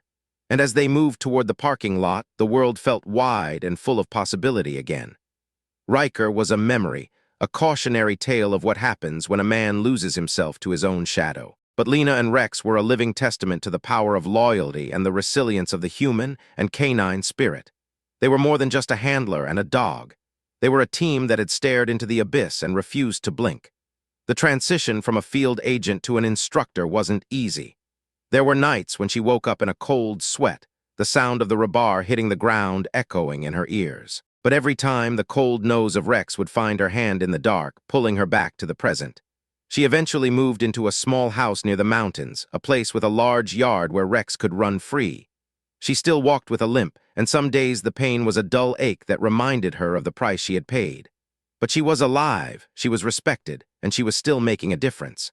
Riker's trial was short and brutal. The evidence against him was overwhelming, and his defense of temporary insanity fell apart under the weight of the premeditated nature of the attack. He was sentenced to 25 years in a federal penitentiary. Lena didn't attend the sentencing. She didn't need to see him again to find closure. Her closure came every morning when she put on her prosthetic-supported boots and headed to the academy to shape the next generation of heroes. She had reclaimed her life, not by seeking revenge, but by refusing to let her injuries define her. And as she watched a new handler bond with a young puppy on the training field, she knew that the cycle of protection would continue long after she was gone. The story of Lena Cross and Rex wasn't a tragedy. It was an epic of survival, a reminder that even when you are broken, you can still be whole. The air at the academy always smelled of damp earth and hard work. It was a scent that Lena had grown to love more than any other. On her final day of the semester, she stood at the edge of the obstacle course, watching a pair of trainees struggle with a difficult climb. She offered a few words of correction, her voice firm but encouraging. Rex sat at her heel, his tail giving a single, rhythmic thump against the grass. She thought back to that night at the construction site, the darkness and the fear. It felt like a lifetime ago, a different version of herself in a different world. She looked down at her hands, which were steady now, unlike Riker's had been. She realized that the greatest victory wasn't catching the bad guy or surviving the attack. The greatest victory was finding the strength to keep going when the world told you to stop. She turned and walked toward her car, Rex trailing faithfully behind her. They had a long drive ahead of them, but for the first time in a very long time, Lena wasn't worried about the road. She knew that as long as they were together, they could handle whatever came next. The sun dipped below the horizon, casting long, golden shadows across the field, and Lena Cross drove away, leaving the ghosts of the past exactly where they belonged, behind her. The rhythmic, sterile beep of the heart monitor was the first thing Lena Cross truly registered as the fog of anesthesia began to lift. It was a cold, mechanical sound that seemed to pulse in time with the throbbing ache in her lower body. The air in the recovery room was thick with the scent of antiseptic, sharp and clinical, a stark contrast to the dust and sweat of the training yard that had been her world only hours before. Her vision was a blurred watercolor of whites and grays until a familiar shape resolved itself at the edge of her bed. It was the broad, velvet-furred head of a Dutch shepherd. Rex's ears were pinned back slightly, his eyes fixed on her with a level of intensity that only a working dog could manage. He looked as though he were trying to pull her back into the world through sheer force of will. A thin, clear tube ran beneath Lena's nose, delivering a cool hiss of oxygen that tickled her skin. Her voice felt like it had been scraped with sandpaper when she finally managed to whisper. "You okay, boy?" Rex didn't bark. He didn't jump. He simply wagged his tail once, a single heavy thump against the side of the hospital bed. It was a communication more profound than words, a soldier acknowledging that his partner had survived the blast. For a dog that lived to move, to run, and to hunt, his stillness was the ultimate sign of his devotion. He wasn't going anywhere until he knew she was whole again. The heavy door to the room creaked open, and Dutch Hendricks stepped into her narrowing field of vision. He looked older than he had that morning. The lines around his eyes were etched deeper, and his usual posture of unshakable authority seemed slightly slumped, as if the weight of the day's events had finally caught up to his shoulders. He didn't offer a platitude or a fake smile. Dutch wasn't built that way. He looked at her, truly looked at her, and asked the only question that mattered. "How are you feeling?" Lena tried to shift her weight, but the movement sent a white-hot lightning bolt of agony through her legs, forcing a sharp intake of breath. "Like someone broke both my legs with a boot," she rasped, her humor dry and brittle. Dutch nodded slowly, his expression grim. "That's accurate, because that's exactly what happened." He moved closer, his boots silent on the linoleum floor. "Surgery went well, Lena. Dr. Chen is one of the best orthopedic surgeons in the state. He says the fractures were clean enough that the plates and screws will hold. He says you'll heal." Lena looked away from him, focusing instead on the flickering fluorescent light on the ceiling. She knew there was a but coming. There was always a but when a career-ending injury was involved. "But not fast enough to keep my position," she said, her voice flat. It wasn't a question. Dutch didn't lie to her. He had too much respect for what she'd accomplished to offer her the comfort of a delusion.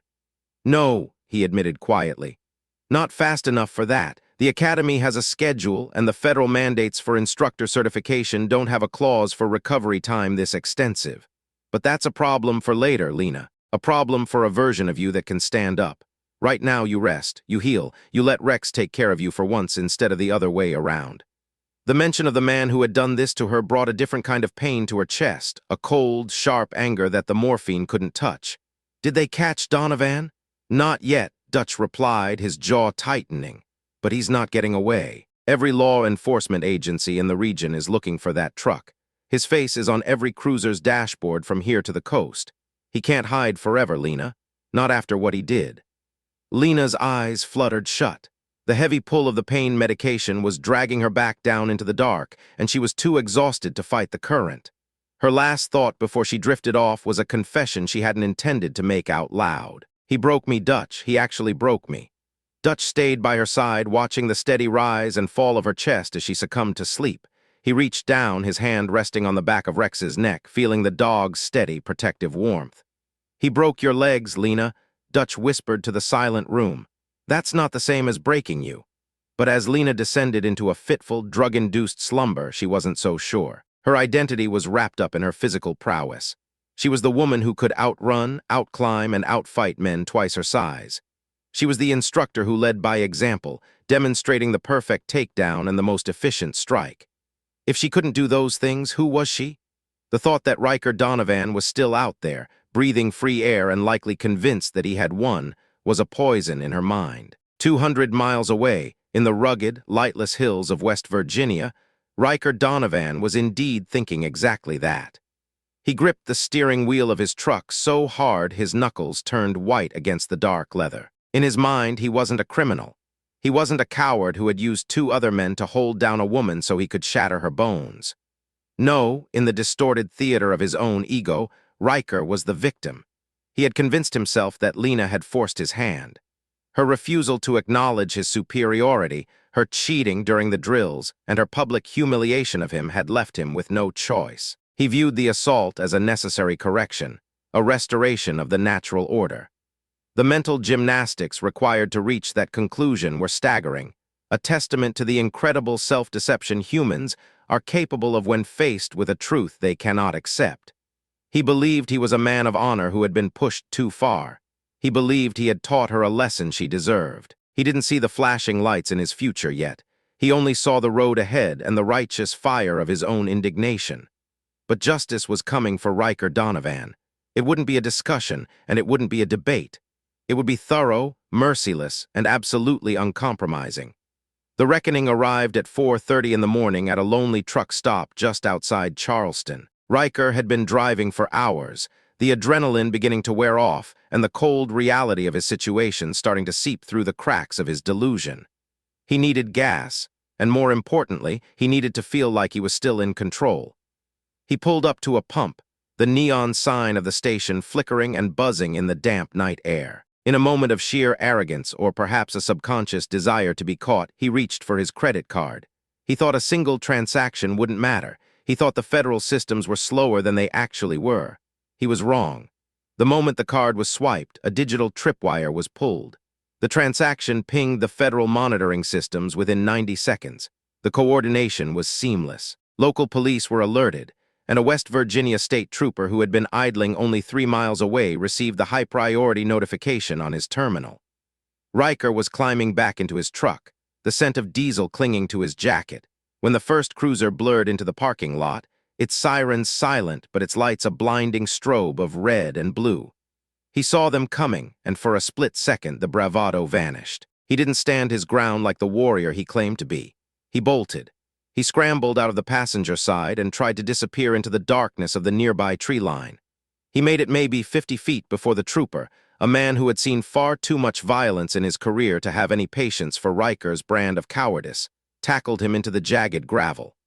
Riker hit the ground hard, the breath driven from his lungs in a wheezing grunt. They cuffed him face down, his cheek pressed against the cold, oily stones of the parking lot. As they read him his rights, Riker didn't stay silent. He struggled against the steel biting into his wrists, shouting about injustice, about being set up, and how none of this was his fault. "Son, you broke a federal officer's legs," the trooper said, his voice heavy with a mixture of fatigue and pure disgust. "You did it with your boot while 2 of your buddies held her down. There ain't no spin on earth that makes you anything except what you are." "She cheated," Riker screamed, his voice cracking as he was hauled to his feet. "She humiliated me. She deserved everything she got."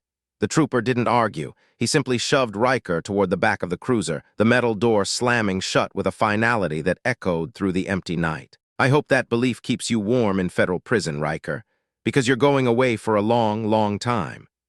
Back at the hospital, Dutch Hendricks was jolted awake by the buzzing of the phone in his pocket. He had been dozing in a chair that was never designed for a man of his stature, one hand still resting instinctively on Rex's back. The dog was already alert, his ears swiveling toward the sound before Dutch even opened his eyes. "Hendricks," Dutch rasped, his voice thick with sleep. "Sir, this is Agent Morrison from the FBI field office. We have Riker Donovan in custody. Charleston PD is holding him for federal transfer as we speak. I thought you'd want to know immediately." Relief, cold and sharp as a mountain stream, poured through Dutch. He felt the tension that had been coiled in his spine for the last 12 hours finally begin to unspool. "Any trouble with the arrest?" "He tried to run," Morrison replied. "A trooper took him down hard in a parking lot. Donovan's already started the narrative, claiming he was justified, that Agent Cross attacked him first and he was just defending himself. The usual bottom-feeder nonsense, but it won't hold. We have witnesses." The other trainees heard the entire assault over the open comms.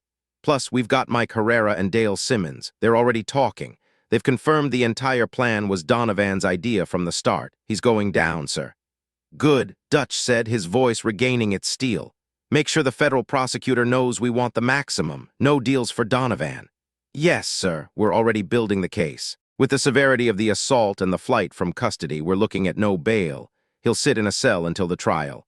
Dutch thanked him and hung up. He looked down at Rex, whose intelligent eyes were fixed on him, searching his face for meaning. They got him, boy, Dutch said quietly. The bastard who hurt her, they got him. Rex's tail thumped once against the linoleum. The dog might not have understood the specifics of federal law, but he understood the shift in Dutch's tone. The predator was caged. The threat was neutralized. Inside the hospital room, the battle was of a different sort. Lena was awake again, the morning light filtered through the thin blinds, painting stripes of gray across her sheets. The pain was no longer a dull ache. It was a living thing, a deep, burning fire that radiated from the surgical sites and seemed to pulse with every heartbeat. Every tiny movement, even the shift of her hips to find a more comfortable position, sent fresh spikes of agony through her shattered shins. A nurse entered the room to check her vitals. She was a young woman, perhaps in her mid-20s, with a ponytail and an air of quiet efficiency. She didn't look like someone who saw federal agents with shattered legs every day, but she handled the equipment with practiced ease. "How's your pain level, Agent Cross? 1 to 10? 7, Lena lied. In truth, it was a 9, a screaming, jagged heat that made her want to claw at the air, but she had spent her entire adult life training herself to minimize her own suffering. Admitting to a 10 felt like a surrender. The nurse looked at the monitors, then back at Lena, her expression skeptical but kind. "Your heart rate and your blood pressure say otherwise. You don't get points for toughing it out here. This isn't the academy. Let the medicine do its job so your body can focus on knitting those bones back together." She adjusted the Roman 4 drip, and a cool sensation began to spread through Lena's arm. "I don't like being foggy," Lena muttered, "and I don't like watching my patients suffer when they don't have to." The nurse countered gently. She made a quick note on the electronic chart. "Dr. Chen will be by in a few hours to check the incisions. In the meantime, there's a man in the hallway who looks like he hasn't slept since the Eisenhower administration. He's got a very large, very stressed-out dog with him. The hospital made an exception to let the dog in earlier, and from what I hear, that animal wouldn't leave your side until the orderlies practically dragged him out." Lena's throat tightened, a sudden lump forming that had nothing to do with the physical trauma. "Rex is okay, though. He didn't get hurt in the fight. The dog is fine, physically at least, but he's worried about you. He keeps pacing and whining. He's clearly out of his mind with stress. Can he come back in?" The nurse hesitated, glancing toward the door. "Policy says visiting hours don't start until 8, and we usually only allow service animals for brief periods." "He is family," Lena said, her voice firming up despite the haze of the painkillers. "He saved my life. He fought 3 men to protect me when I couldn't protect myself. He earned the right to be in this room." Something in Lena's gaze, a flash of the instructor who could command a room with a single look, made the nurse soften. "Let me talk to the charge nurse. No promises, but I think we can make an exception for a hero." When the nurse left, Lena was alone with the silence. The reality of what had happened was finally beginning to penetrate the chemical fog in her brain. Riker Donovan hadn't just punched her or kicked her in a moment of heat. He had planned this. He had recruited others. He had stood over her while she was pinned to the ground and systematically used his weight and his boots to destroy her ability to walk. The sheer, calculated brutality of it was harder to process than any combat situation she'd ever faced. In the field, violence was often chaotic, a byproduct of conflicting goals. But this was personal. It was a hate crime against her talent, a violent rejection of her authority. And the cost of that hatred was her life as she knew it. That truth sat in her chest like a cold lead weight. Even if the bones healed perfectly, even if the titanium rods and screws did their jobs, the recovery time was a chasm she couldn't jump. She would be out for months. By the time she could even think about running or demonstrating a defensive maneuver, her current class would have moved on. The program would have filled her slot with a replacement. Federal agencies were many things, but they were rarely sentimental. They needed bodies in the field and instructors on the mat. They wouldn't wait for her. She'd be relegated to a desk, an analyst's cubicle where she'd spend her days staring at screens instead of teaching the next generation of agents how to survive. Tears, hot and unbidden, slid down her face. She was furious with herself for crying, seeing it as a further sign of the weakness Donovan had tried to inflict upon her. She was angry at the universe for allowing such a senseless act to derail a decade of hard work. She had done everything right. She had been the best, the sharpest, the most dedicated, and it hadn't mattered. 3 men with a grudge and a plan had taken it all away in less than 5 minutes. The door pushed open again, and the mood in the room shifted instantly. Dutch was there, but he was merely the anchor for the bundle of kinetic energy that was Rex. The dog was straining at his leash, his nose working overtime as he caught Lena's scent. The moment Dutch unclipped the lead, Rex didn't bark. He surged forward, his front paws landing gently on the edge of the mattress so he could bring his face level with hers. "Easy, boy," Lena whispered, her hands shaking as she buried them in the thick, familiar fur of his neck. "Easy, I'm okay, I'm right here." Rex whined, a low, soulful sound that vibrated against her chest. He began to lick her face, his tongue rough and warm, his entire body quivering with the intensity of his relief. Dogs didn't have the capacity for complex legal thoughts or career anxieties, but they understood the smell of pain. He knew his person was broken, and he was trying to heal her the only way he knew how, by being an immovable presence of love and loyalty. "They caught Donovan," Dutch said, stepping to the side of the bed. He looked down at the dog and the woman, a rare shadow of a smile touching his face. "West Virginia a few hours ago. He's in federal custody. He's done, Lena." "Good," she said, her voice flat and hard. "He should rot. He should never see the sun without bars in front of it." "He won't," Dutch promised. "The prosecutor is throwing everything at him. Aggravated assault on a federal officer, conspiracy, fleeing prosecution. He's looking at 20 years minimum. The other 2, Mike and Dale, they've already folded. They're testifying against him to save their own skins. They're claiming they didn't know he was going to go that far, but the prosecutor isn't buying it. They held you down. They're just as guilty." 20 years doesn't give me back my legs, Dutch," Lena said, her eyes meeting his. Dutch had no easy answer for that. He knew the cost of the life they led. He had seen good agents broken before, seen careers ended by a single unlucky second. "No," he said softly. "It doesn't, but it means he can't do this to anyone else, and it means he knows he lost." "What happens to me now?" Lena asked, the question she had been dreading. "Be honest with me." "You heal," Dutch replied. "That is your only job. You focus on the physical therapy, you focus on the recovery. Everything else is noise." "I can't teach from a wheelchair, Dutch. I can't demonstrate a hip toss or a wrist lock if I can't stand. What use is an instructor who's a liability in the room?" "You'll figure it out, Lena. You're the smartest person I know. You've got more tactical knowledge in your pinky finger than most agents have in their entire bodies. You aren't going to disappear because of this. We won't let you." But Lena didn't believe him. She knew how the gears of the bureaucracy turned. She was a high-performance machine that had been stripped of its primary function. Over the next 3 days, she lived in a cycle of pain, medication, and fitful sleep. Rex never left her side, sleeping on a padded mat the nurses had brought in, his head always facing the door. He was a sentry, guarding her while she was at her most vulnerable. The trainees from her class began sending messages. Marcus Chen sent a short text that read, "Asterisk, we're all rooting for you, ma'am. Take your time. We'll be here when you're ready." Asterisk, Jake Foster sent a massive bouquet of flowers with a card that made her wince. Asterisk, you taught us never to underestimate a threat. Now we understand why. Heal fast. Asterisk, even the ones she had been toughest on sent words of encouragement. Their faith was a double-edged sword. It made her feel supported, but it also increased the weight of the expectation. They expected her to bounce back, to be the Iron Cross again. They didn't see the woman who needed help just to use the restroom. On the 4th day, Dr. Chen arrived with a tablet showing her latest X-rays. He pointed to the delicate lattice of bone beginning to form around the surgical steel. "Healing is progressing well, Lena. No signs of infection, and the blood flow to the extremities is excellent. You're a healthy woman, and your body is responding exactly as it should." "How long until I can walk?" she asked, her voice tight. "Weight-bearing with a walker, maybe 3 months. Full weight-bearing without assistance, 6 months minimum. But if you're asking when you can return to the mat, when you can run a 5-mile tactical course or demonstrate hand-to-hand combat, we're looking at a year, maybe longer, and that's if the physical therapy goes perfectly." "A year," Lena repeated. The word felt like a death sentence. A year in the federal system was an eternity. In a year, policies would change, leadership would shift, and her name would be a footnote in a training manual. "Don't try to speed it up," Dr. Chen warned, sensing the gears turning in her head. "If you push too hard too soon, you'll cause a secondary fracture or a soft tissue injury that could leave you with a permanent limp.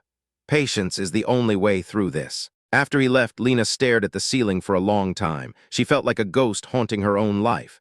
That afternoon, Marcus Chen came to visit. He looked awkward in the sterile hospital environment, his large frame making the guest chair look like a toy. "Ma'am," he said, shifting uncomfortably. "Dutch said it was okay to drop by. If you're tired, I can go." "Stay, Marcus. It's fine. How's the class?" "We're keeping on." They brought in a substitute instructor, Patterson, from the Baltimore office. "He's fine. He knows the material, but he's not you. He doesn't have the why behind the moves, if that makes sense." Marcus pulled out a tablet. "The class wanted me to show you something. We filmed some of our recent exercises. We wanted you to see what you started." Lena took the tablet. On the screen, she saw the familiar dust of the training yard. The trainees were running a VIP protection drill she had designed, a complex scenario with multiple attackers and limited exits. But as she watched, she realized they weren't fighting the way they had in the first week. They weren't just using their muscles. They were moving with the economy of motion she had preached. She saw Jake Foster, a man who weighed 240 pounds, take down a simulated attacker not with a bull rush, but with a subtle redirection of momentum that sent the man sprawling. She saw Tom Reynolds, who had once been the most arrogant of the bunch, pause and assess a threat instead of charging in. They were fighting smart. They were fighting like her. "You changed how we think," Marcus said quietly. "Every one of us. You taught us that size is a tool, but technique is the master. We carry that into every drill. We carry you into every drill." Something in Lena's chest, a knot of despair that had been tightening since the attack, began to loosen. "You all look good, Marcus. You're holding the line." "We look good because you were a hard ass," Marcus grinned. "And we wanted you to know that even if you aren't there on the mat, you're still our instructor. Your lessons don't end just because some coward broke your legs. We won't let them end." After Marcus left, Lena looked down at Rex. The dog had watched the video with her, his ears twitching at the familiar sounds of the training yard. For the first time, she began to see a path forward that didn't involve a wheelchair and a desk. Maybe she couldn't demonstrate a flying armbar anymore, but her mind was still a weapon. Her experience was a resource that couldn't be shattered by a boot. But the road to that realization was paved with grueling pain. 2 weeks later, she was moved to a rehabilitation wing, and her real work began. Her physical therapist was a woman named Karen Wu, who had the bedside manner of a drill sergeant and the hands of a healer. "Again," Karen said, her voice echoing in the gym. Lena was sweat-soaked, her face pale as she tried to lift her legs against the resistance of a machine. "I can't," she gasped. "It feels like they're going to snap." "They won't snap. They're held together by grade 5 titanium," Karen countered. "Your muscles are just angry. Push through the anger, Lena. You want to walk, then you have to earn it." Lena groaned, a sound of pure exertion, and pushed. She worked with an intensity that bordered on the fanatical. She was the first one in the gym and the last to leave, but Karen saw the danger in her eyes.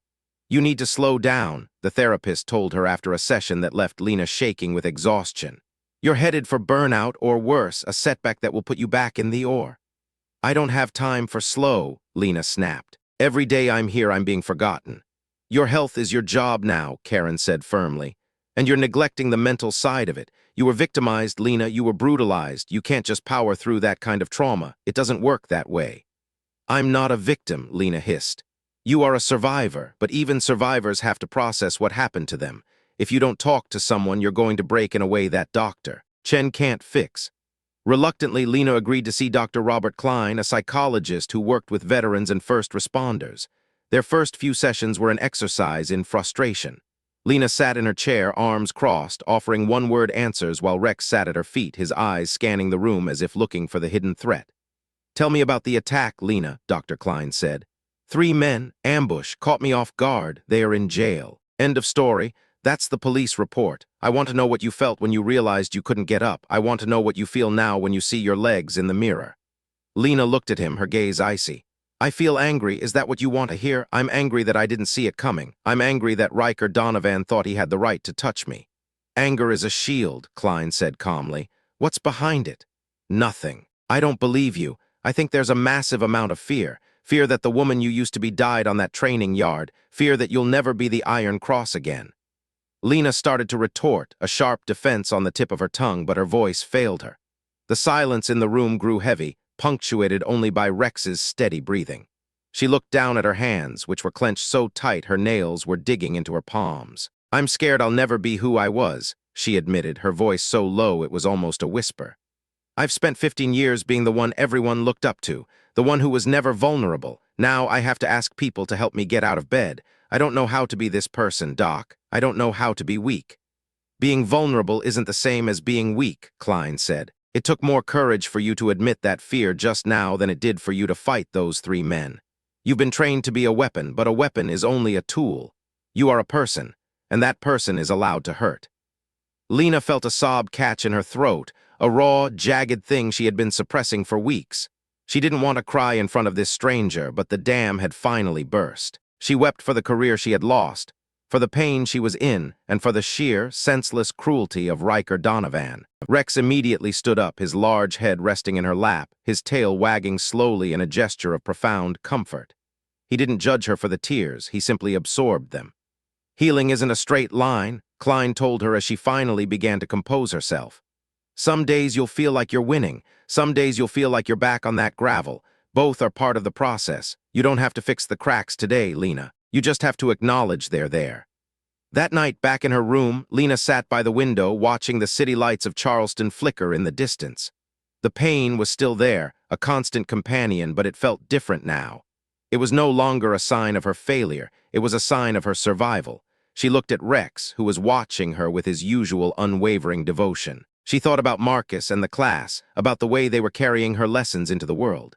She thought about Riker Donovan, sitting in a cold cell, waiting for a trial that would strip him of his freedom. He had tried to destroy her, to erase her influence and break her spirit. But as she watched her own reflection in the darkened glass, Lena realized he had failed. He had broken her bones, but he hadn't broken the Iron Cross. She didn't know yet what her future looked like. She didn't know if she'd ever step back onto a training mat or lead a tactical team into a breach. But she knew she wasn't done. She had a voice, she had a mind, and she had a dog who would follow her into any fire. Lena reached down and scratched Rex behind his ears, her fingers moving through the coarse fur he'd inherited from generations of working ancestors. "We aren't finished yet, boy," she whispered. Rex looked up at her, his eyes bright and intelligent, and let out a soft, huffing breath. For the first time since the night in the training yard, Lena felt like she was more than just a patient. She was a survivor, a teacher, and a fighter.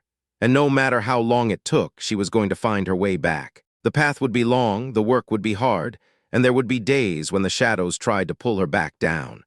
But as she looked out at the horizon, Lena Cross felt a spark of the old fire ignite in her chest. Riker Donovan had taken her legs, but he had underestimated her heart. And that was a mistake he would have 20 years to think about. The transition from the sterile, white-walled confines of the hospital to the outside world was not the triumphant return Lena Cross had once imagined. For 6 weeks, her universe had been defined by the hum of cardiac monitors, the sharp scent of antiseptic, and the agonizingly slow rhythm of healing. When the day of her discharge finally arrived, it felt less like a release and more like being cast out into a sea she no longer knew how to navigate. She left in a wheelchair, her legs encased in heavy, unforgiving braces that felt like lead weights. Every bump in the linoleum floor sent a jolt of phantom pain through her shins, a reminder of the night Riker Donovan had tried to erase her existence. Beside her, Rex walked with a precision that bordered on the military.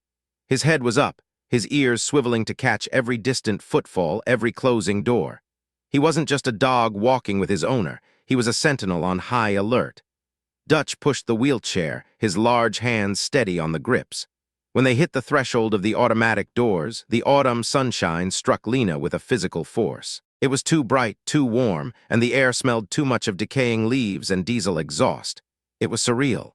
For 42 days, she had lived under the unwavering glare of fluorescent lights, and the natural world felt like a vivid, overwhelming hallucination. The world had kept turning while she was trapped in a bed.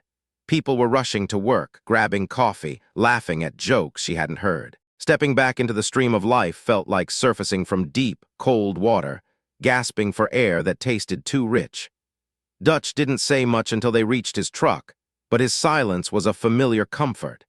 He helped her into the passenger seat with a practiced gentleness that belied his rugged exterior, then began the task of loading her wheelchair into the back. "You've got a physical therapy schedule that would kill most people," Dutch said as he climbed into the driver's seat. He didn't look at her, focusing instead on adjusting his mirrors, but his voice was thick with the kind of concern he only showed to those he considered family. 3 sessions a week at the facility and home exercises daily. No skipping, Lena. I've already talked to your therapist. Your apartment's been modified too. Grab bars in the bathroom, ramps at the entrances. The agency sent over a medical supply crew yesterday to deliver a hospital bed. I don't need a hospital bed in my own home, Dutch, Lena replied, her voice sounding thinner than she liked. She wanted to sound defiant, to reclaim some shred of the independence she had possessed before the attack, but the mere effort of sitting upright was draining her. The doctor says you do, Dutch countered, his tone hardening with that commanding officer edge. And before you start arguing, remember that I outrank you. I am not above pulling rank and making it a direct order when you're being stubborn about your own health. You need to be able to elevate your legs without stacking 20 pillows, and you need the rails to help you move. Don't make me come over there and tuck you in myself. Lena wanted to fight him. She wanted to scream that she was a tactical instructor, a woman who could disarm a man twice her size in 3 seconds, and that she didn't belong in a modified apartment with a hospital bed. But as the truck pulled away from the curb, she realized she simply didn't have the energy. The 6 weeks of confinement had worn her down in ways the physical trauma hadn't. She was exhausted to the marrow of her bones, frustrated by her own frailty, and terrified of what lay ahead. The hospital had been a bubble, a place where her only responsibility was to survive. Out here, the consequences waited. Her career was a giant question mark. Her identity was tied to her movement, her speed, and her ability to protect. If she couldn't do the work that defined her, she wasn't sure who was left sitting in this passenger seat. Rex jumped into the cab, squeezing his large frame into the space between the seats, and immediately pressed his flank against Lena's side. He hadn't left her for more than a few minutes since the night of the attack. It was as if he believed that if he broke eye contact or physical touch, she might vanish again. His protective instincts were operating at a level that was both touching and slightly suffocating. He tracked every pedestrian they passed, assessed every car that pulled up alongside them at red lights, and positioned himself as a living shield between Lena and the rest of the world. Has he been like this the whole time? Lena asked, her fingers disappearing into the thick fur behind Rex's ears. She felt the dog lean into her touch, a low, guttural sigh escaping his chest. Since the minute it happened, Dutch said, his eyes on the road. He knows you're hurt. He knows who did it, and he knows he isn't taking any more chances. That dog hasn't slept a full cycle since you were in the ICU. He watches the door. He watches the nurses. He's been your primary bodyguard, and frankly, I think he's better at it than most of my human agents. Speaking of which, Dutch continued, his voice dropping into a more serious register. Donovan's trial date got set, 3 months from now. The federal prosecutor is already building the case, and they want you to testify. Lena's stomach clenched, a cold knot of dread forming in her gut. I have to face him, she whispered. It wasn't a question, but a realization. You have to tell your story, Dutch said firmly. Let the jury see what he did. Let them see the braces and the wheelchair and the cost of his cowardice. Your testimony is the strongest evidence they have. It's the difference between a plea deal and a maximum sentence. What about Mike and Dale? Lena asked, referring to the 2 men who had helped Riker. Their testimony should be enough. They were there. They saw everything. Their testimony is good, but they are accomplices looking for a lighter sentence, Dutch explained. Their credibility is shot. You're the victim. You're the one who lived through it. Your words carry a weight that theirs never will. The prosecutor thinks it's the only way to guarantee he never sees the sun from the outside of a fence again. I know it's not easy, Lena. I know you don't want to relive it, but he needs to hear what he did from your mouth. Lena looked out the window, watching the familiar landscape of Virginia roll past. The thought of sitting in a crowded courtroom, of feeling Riker's eyes on her, of having to describe the sound of her own bones breaking to a room full of strangers, made her feel physically ill. She could already imagine the defense attorney trying to twist her words, trying to make her the aggressor because she had humiliated him in class. But beneath the fear, a small, cold ember of resolve began to glow. If her testimony was the key to ensuring Riker Donovan never had the chance to destroy another life, it was a price she was willing to pay. I'll do it, she said, her voice steadying. When the time comes, I'll be there. I won't let him win by staying silent. When they arrived at her apartment, the space felt foreign. It was the same place she had lived in for years, the same books on the shelves and the same art on the walls, but her perspective had shifted. The layout she used to navigate with effortless grace now felt like an obstacle course. The furniture was too close together for the wheelchair. The kitchen counters, once at a perfect height, now seemed like distant mountains she couldn't reach. The bathroom was manageable only because of the steel bars bolted into the wall, clinical additions that felt like an insult to her former self. Her independence, something she had cherished and taken for granted her entire adult life, had been stripped away by a man's wounded ego and 2 shattered tibias. Dutch helped her inside, his presence a stabilizing force as she transitioned from the wheelchair to the modified bed. He moved with a quiet efficiency, making sure she had water, her medications, and her phone within reach. He stocked her fridge and checked the locks on the windows, acting as a secondary layer of security to Rex's primary one. The dog, meanwhile, was performing a full tactical sweep. He moved from room to room, nose to the floor, checking every closet and every corner behind the curtains. Only when he was satisfied that no threats lurked in the shadows did he return to Lena's side and collapse onto the floor next to her bed, his head resting on his paws but his eyes fixed on the front door. "If you need anything, you call me," Dutch said, standing by the door. "Day or night, Lena. I don't care if it's for a glass of water or just because the silence is too loud. Your team is standing by. We're all just a phone call away." "I'll be fine, Dutch," she said, though the words felt hollow in the quiet room. "I know you will," he replied, his hand on the doorknob, "but you don't have to be fine alone. That's the mistake people like us make. We think we have to carry the whole weight because we were trained to. You don't. Let us help." After the door clicked shut, the silence of the apartment felt heavy. In the hospital, there was always noise. The squeak of rubber soles, the distant chatter of nurses, the hum of the ventilation system. Now, there was only the sound of her own breathing and the soft, rhythmic thumping of Rex's tail against the floor. She had nothing but time and her own thoughts, a combination that felt increasingly dangerous. Her mind kept drifting back to the parking lot, to the feeling of the concrete against her cheek and the sound of Riker's breathing. Her phone buzzed on the nightstand, breaking the spiral. It was a text from Marcus Chen, one of the trainees from the class she had been teaching before the attack. He had been one of the few who hadn't been intimidated by her, showing a genuine desire to learn. "Heard you got discharged," the message read. "The training class is graduating next week. We'd really like you to be there if you're up for it. No pressure, ma'am. We just thought you should know the impact you had. Graduation. Her class." The thought sent a pang of grief through her. She had started that cycle with 23 eager faces, intending to mold them into elite agents. She had only gotten 5 weeks with them before the world ended. They had finished the curriculum without her, guided by substitute instructors who hadn't seen the spark she had seen in them.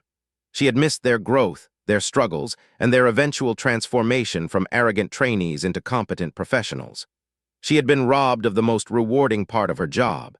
She stared at the screen for a long time, her thumb hovering over the keypad. She didn't want them to see her like this. She didn't want to be the broken instructor they pitied. But as she looked at Rex, who was watching her with an intensity that seemed to demand she keep moving forward, she realized that hiding wouldn't fix anything. "I'll be there," she typed back. The week leading up to the graduation was the most grueling of her life. Lena pushed herself through physical therapy sessions with a ferocity that worried her doctors. She worked through the pain that made her vision turn gray and her breath hitch in her throat. She spent hours in the gym, her face slick with sweat and her teeth gritted, forcing her muscles to remember their purpose. Her therapist told her she wasn't ready to walk, but Lena was determined. She refused to show up to that auditorium in a wheelchair. She wanted to stand. She wanted to show Riker Donovan and the world that she wasn't done yet. Rex watched her struggle with obvious distress. Every time she gasped from a sharp spike of pain, he was there, pressing his head against her knee, offering his body as a brace. He seemed to understand that she was fighting a war within herself, and he was determined to be her second in command. But Lena couldn't slow down. To slow down was to accept the limitations Riker had tried to impose on her, and her pride wouldn't allow it. The night before the ceremony, the nightmares came back with a vengeance. In the dream, she was back on the concrete, but this time Rex wasn't there. She was alone, and Riker didn't stop at her legs. He kept going, breaking everything until there was nothing left but a shell of a person. She woke up screaming, her heart hammering against her ribs like a trapped bird. Rex was already on the bed, despite months of training that told him he wasn't allowed there. He didn't care about the rules. He used his weight to perform deep pressure therapy, pinning her safely to the mattress until the panic began to recede. "I'm okay," she whispered into the darkness, her voice trembling. "I'm okay, Rex. It was just a dream." The dog didn't move. He stayed there, a solid, warm presence in the shadows, until her breathing slowed and the ghosts of the parking lot retreated. He licked her face once, a rare, gentle gesture, and settled in for the rest of the night. Lena didn't sleep again. She lay awake, her hand buried in his fur, trying to convince herself that she was strong enough to face the morning. Graduation day was cold and clear, the kind of autumn morning that felt sharp and brittle. Lena dressed in her formal uniform, the one reserved for the highest official functions. The process took nearly 45 minutes. Every movement was a calculation, a battle against the braces and the stiffness of her healing limbs. By the time she was fully dressed, she was already exhausted, but when she looked in the mirror, she saw a shadow of the woman she used to be. The uniform still fit. The medals still gleamed. Dutch arrived early to pick her up. He didn't say anything about the crutches she was clutching or the way her hands shook as she adjusted her cap. He just helped her into the truck and loaded Rex into the back. The drive to Quantico was silent, the tension in the cab thick enough to touch. The last time Lena had been on these grounds, she had been carried out on a stretcher, surrounded by the flashing lights of an ambulance. Returning felt like walking into a graveyard of her former life. The ceremony was held in the main auditorium, a grand space filled with the families of the graduates. The air was thick with the scent of floor wax and perfume. As Lena made her way down the aisle, the sound of her crutches clicking against the floor seemed to echo louder than the murmurs of the crowd. She felt every eye on her. She saw the pity in the faces of the parents and the awkward, hurried glances of the staff. She wasn't an instructor today, she was a spectacle. She found her seat in the third row, lowering herself into it with a suppressed groan of pain. Marcus saw her immediately and broke rank to come over.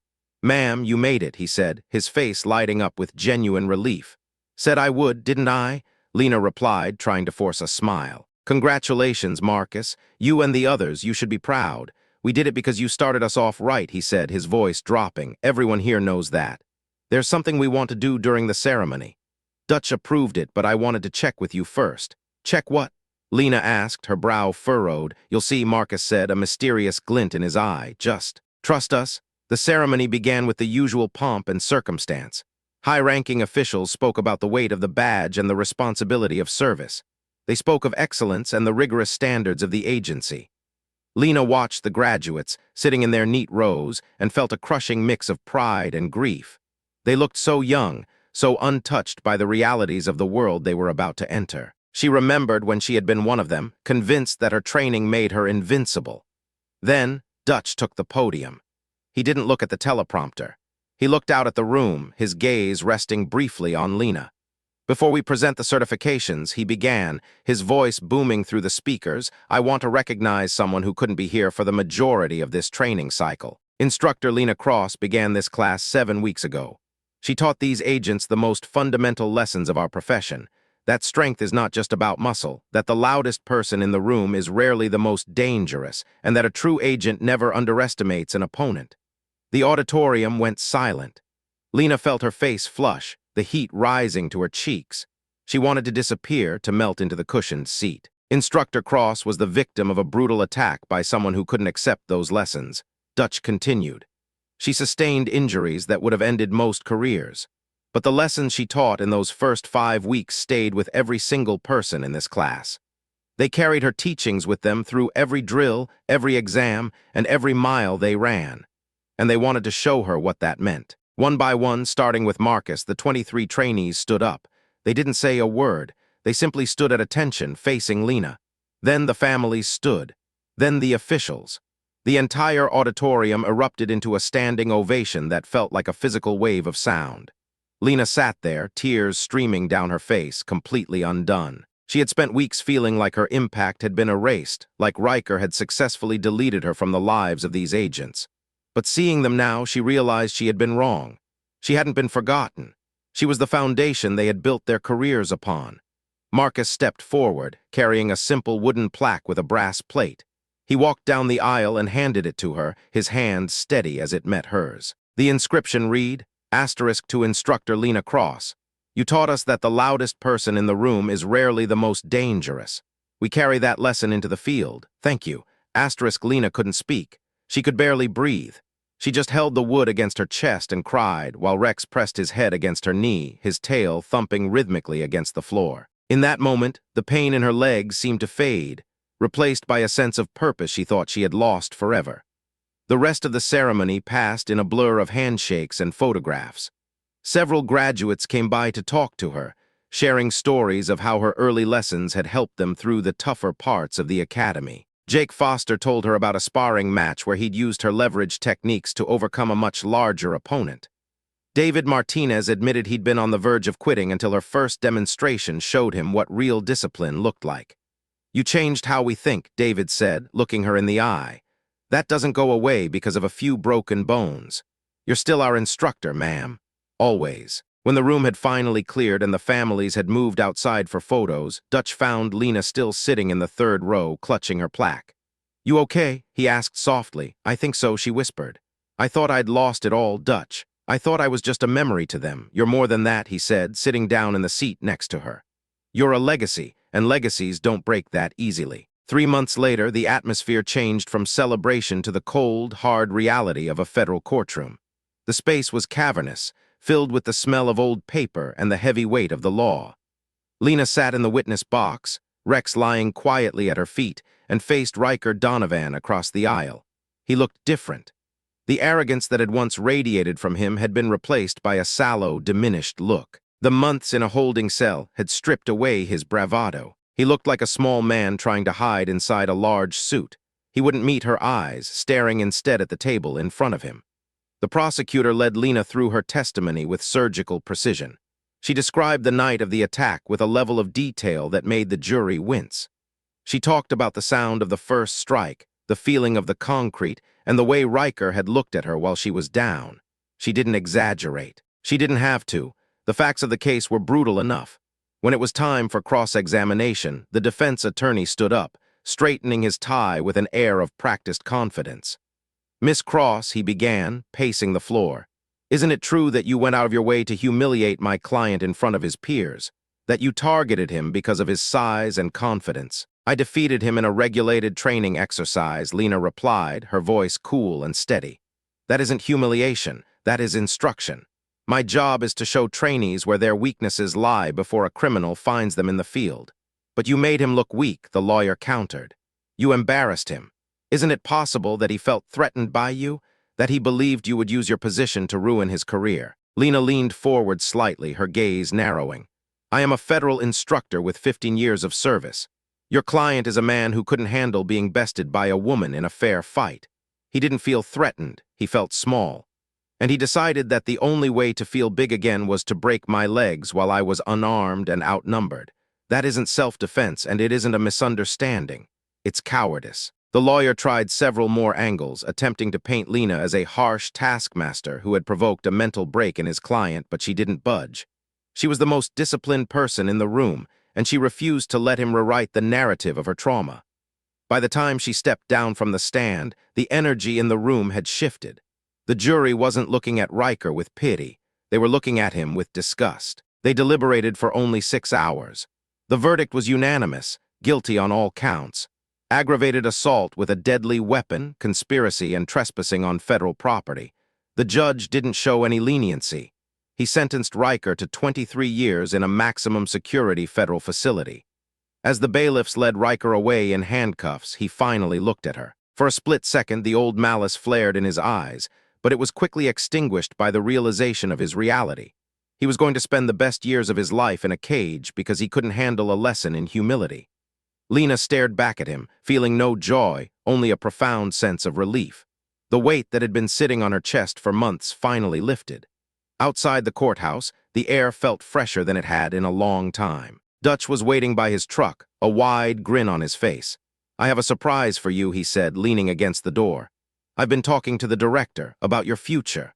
Lena braced herself. She was expecting him to talk about early retirement or a desk job in records. "They're creating a new position," Dutch said. "Senior tactical consultant for the entire Eastern region. You won't be in the yard every day, but you'll be the one designing the programs. You'll review tactical procedures, consult on high-risk operations, and oversee the training of instructors. No fieldwork required and no need to spar unless you want to. They want your brain, Lena. They want your experience." Lena stared at him, stunned. "They're creating a job for me." They're creating a job the agency desperately needs, and you're the only person qualified to fill it, Dutch corrected. You're not being put out to pasture. You're being promoted. You'll have more impact on the safety of our agents from that office than you ever did in one training yard. You'll be shaping the way we operate for the next 20 years. It wasn't the path she had envisioned for herself. She had always seen herself as a warrior on the front lines, a woman who led by physical example. But as she looked at Rex, who was wagging his tail as if he understood the significance of the moment, she realized that this was a different kind of strength. She didn't need to throw a punch to be powerful. She didn't need to run a 5-minute mile to lead. "When do I start?" she asked. "Whenever you're ready," Dutch replied. The following year was a whirlwind of new challenges. Lena traded her tactical gear for professional attire, though she kept a pair of sturdy boots for the days she visited the training grounds. Her office was a far cry from the gravel pits of Quantico, but it became a hub of innovation. She took the lessons she had learned the hard way, the importance of psychological resilience, the dangers of ego-driven combat, and wove them into the very fabric of the agency's curriculum. She watched as the agents she had trained moved into the field. She followed their careers, seeing her influence in the way they handled volatile situations and the way they respected the nuances of threat assessment. She wasn't just an instructor anymore, she was an architect. And slowly, miraculously, her body continued to heal. She transitioned from crutches to a cane and eventually to walking unaided. She would always have a slight limp, a physical echo of the night in the parking lot, and she would never run a marathon or engage in high-impact sparring again. But she could walk. She could stand tall. She could move through the world with a quiet, hard-earned independence. On the 1-year anniversary of the trial, Marcus Chen requested her as a consultant for a large-scale hostage rescue simulation. When Lena arrived at the training site, she found all 23 members of her original class there. They were no longer trainees. They were seasoned agents, some of them already sporting their own scars of service. "We wanted you to see the finished product," Marcus said, gesturing to the team. "Every one of us uses what you taught us. Not just the physical stuff, but the way we read a room. The way we never assume we're the strongest ones in it. You gave us the tools to stay alive." Lena watched the simulation from the observation deck, Rex sitting faithfully at her feet. He was graying around the muzzle now, his movements a bit slower, but his eyes were as sharp as ever. She saw the agents move with a fluidity and a purpose that brought a lump to her throat. She saw them cover each other's backs, saw them de-escalate potential violence with a calm authority, and saw them execute their tactical maneuvers with surgical precision. After the exercise, Jake Foster approached her. He had grown a beard and looked older than he had a year ago. "I heard Donovan's appeal got denied," he said quietly. "He's staying put." "Good," Lena said. "It's where he belongs. Does it help?" Knowing he's there, Lena looked out over the training grounds, the place where she had lost so much and gained something entirely different. "It helps knowing he can't hurt anyone else," she said. "But the satisfaction doesn't come from his imprisonment. It comes from being here, from seeing all of you. He tried to end my story, Jake, but all he did was change the chapter." The legend of Lena Cross and Rex grew within the agency. New recruits were told the story of the instructor who had been broken but refused to stay down.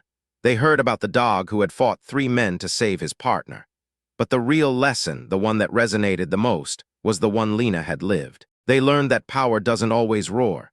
Sometimes, it's a woman with a limp and a graying dog, standing quietly in the corner of a room, knowing exactly how to dismantle a threat before it even realizes she's there. 3 years after the attack, Lena stood on a stage at the agency headquarters to receive a Distinguished Service Medal. The auditorium was packed. When her name was called, she walked to the podium without a cane, her gait steady and sure.